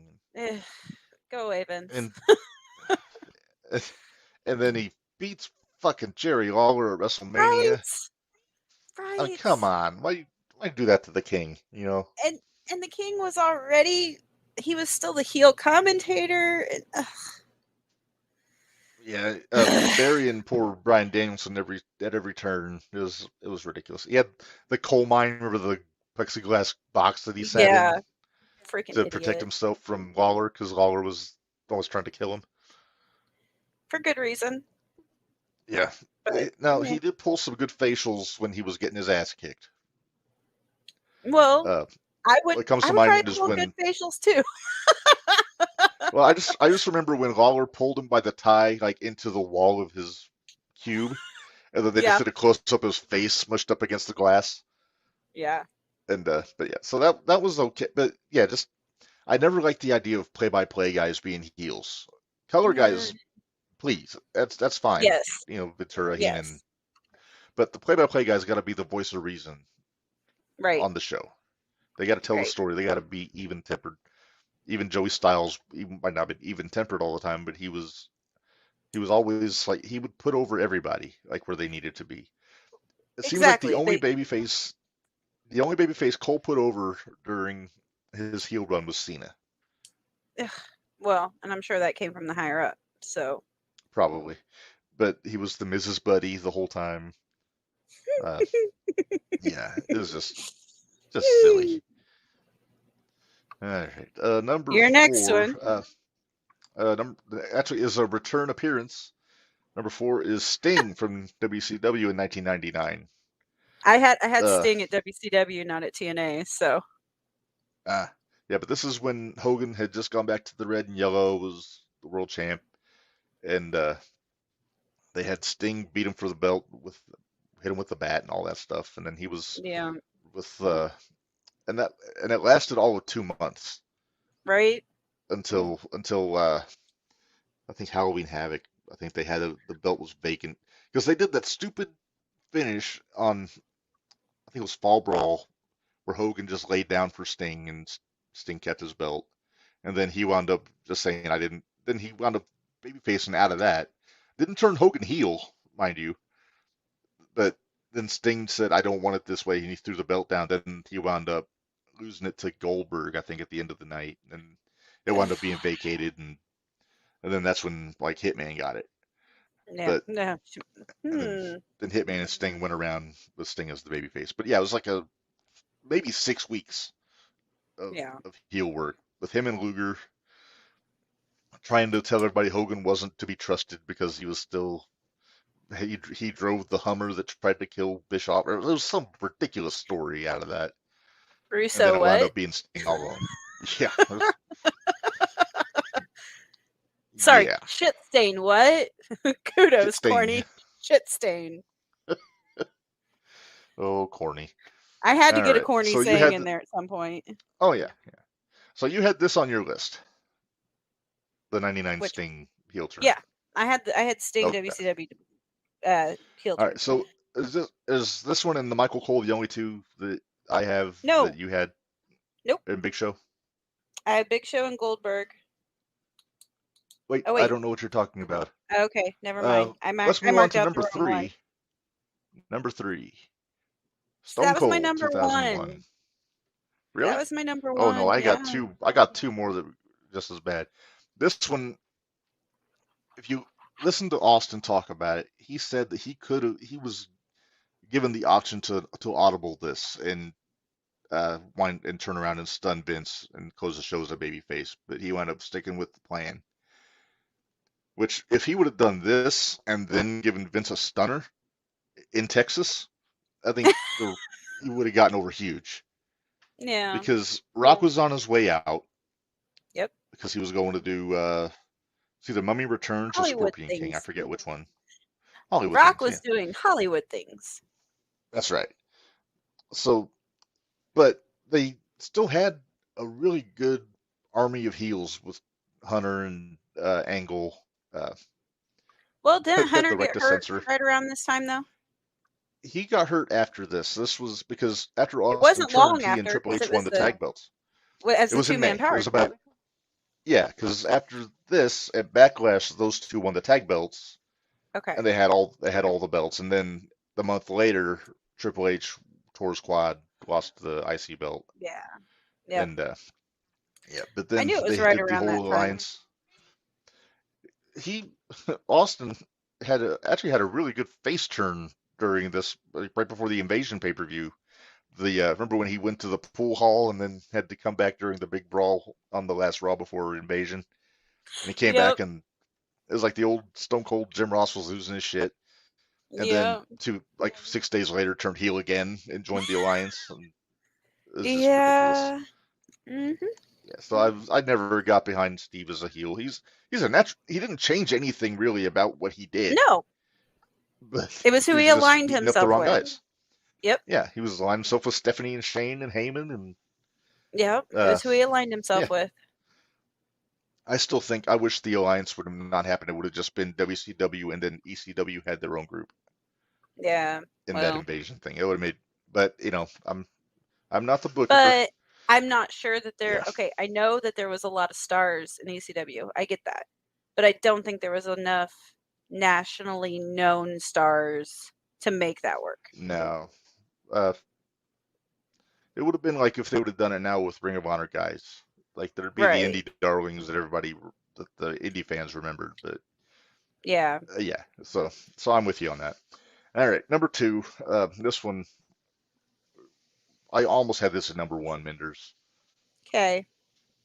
Dusty Rhodes when he joined the NWO in '98. Yeah, I didn't put it on there. I didn't. I don't have that one. Now I get the story. Dusty broke Scott Hall in at the start of his career and everything, but I had never seen, and this is before I had really seen any of Dusty's stuff in the AWA, so I'd never seen him as a heel.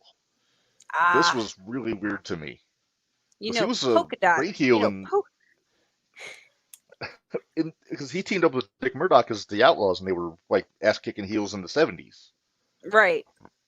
And then when he went to Florida, he became the American Dream and super babyface, and that's what he was for the whole time that I had been watching him. Right. And yeah, he didn't look like he fit with the NWO. He's kind of the same thing I thought about Kurt Hennig. Right. who I Although I'd almost put seen, on this list for when he turned on the Horseman. well, yeah, but I've seen Kurt as a heel, though. That's the difference. Yeah. Plus, I wanted Kurt to be in the Horseman. Well, I could understand that. Yeah, because I mean I love the NWO, but I'm a Horseman guy. Hmm. Yeah. But yeah, that was Definitely. it's kind of like I think that was an instance of Bischoff throwing stuff at the wall, seeing what stuck, and that unfortunately did not stick. Well, that was, well, and again, that's at that time when things were switching in WCW a lot. That was pre-shit stain though. Yeah, I know it was pre-shit That was stain, but it 98. was still, Yeah. still. Yeah. Because I think the heel run for Dusty lasted maybe 6 months. Yeah. Because by the time Flair beat Bischoff to become president, which is an insane quote to say, Dusty was celebrating with the WCW guys again, and nobody said anything. Nobody had mentioned it. So Yeah. I don't know. It's just all right. It's time for my number one. Okay, Same deal. my bad. Russo. Classic Russo. You know. I think Russo wanted his Hollywood Hogan moment. Yeah. And Yeah. can we talk about Eric Bischoff's gray hair? It looks terrible. It looked awful. It was so bad. Yeah. Oh, yeah. That whole Yeah, situation. Goldberg. Yeah, he basically was beaten up. And the same deal. It didn't last very long Right. before they switched him back. But Yeah. the crowd just shit all over it when it happened. And Okay. yeah, Yeah. Yeah. Mhm. Yeah. I've got 3 honorable mentions okay, that I think need to be mentioned honorably. honorably. Rikishi. Oh, the running over Austin. They're running over Stuff? Austin. Yep, because Okay. what was the freaking point? And then I'm showing my age. So, and I know we didn't have a whole lot of, but you know, you think 80s, early 90s, you had all the valets. Mm-hmm. The worst heel turn for me was when Dusty's Sapphire turned and went and joined $1 Million Man. Yeah, that was bad. That was real bad. That wasn't even. I don't know if I call that a heel turn. That was just Ted DiBiase taking advantage of the sweet old lady. I get it, but you said heel turn, But- and she went from being a But good, no, good I'll allow it. face I'll heel. agree with it. And then one more, and it's Jeff Hardy in TNA. Yes. The aforementioned Immortal storyline. Yeah, when he was just basically a knockoff of Raven. Mm-hmm. That belt was atrocious. That his version of the world title. It looked like the Divas title. It was purple and had the. It was awful. I am not a Jeff Hardy fan. You know that. I've made that pretty clear on this show. So yeah, it's like no. I'm not even a big Sting fan, and I was got to see him win the title from him. I'm not a big Sting fan, and I think a lot of that though is because I was a WWE girl. So, well, WWF growing up, but yeah, because I'm a Horseman guy. Right. So your Horseman's WCW natural and nemesis was Sting. Right. Exactly. And I mean, I had a couple others that you never thought were going to turn. I mean, I even had like Sergeant Slaughter on my list. Oh, yes. When he joined Iranian, when the whole Desert Storm was going on. Yeah. Now he was already a heel when that happened, but that's what big pushed turn was it when he turned Iraqi sympathizer. Yeah. Yes. But and that's a I good had one. Random Tatanka. I even had JR when JR turned heel. Oh, that was bad. That was terrible. I'll throw another. What was the other one? I had another one. Damn it! Oh, I had Brutus the Barber too. I'll tell you one I've got that I forgot all about. I literally didn't think of it until just now. Jim Duggan in WCW when he joined Team Canada. Shaved his beard off and cut his hair. Can you see what's on the very top At the very top. Hacksaw, I see. Oh, wait, no, I gotta disagree with the Road Warriors though. The They Road took Warriors. Dusty's eye. No. That wasn't not that point. It was when they were trying to make the Road Warriors heel, and the crowd wouldn't let them. They were just basically beating up the wrong people. When was this? WWF? Late, yeah, it was WWF, and they were trying. I'll have to look it up for you. Was it when they had draws?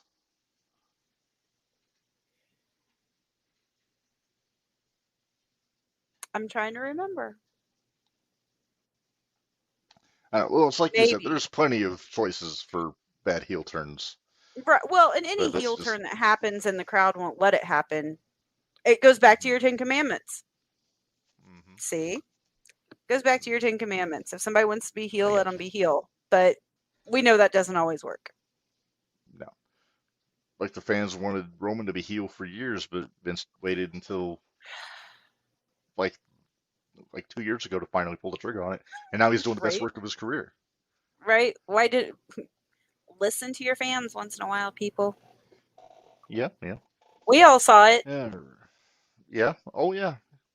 I still wonder what would happen if they would have ever turned Cena heel.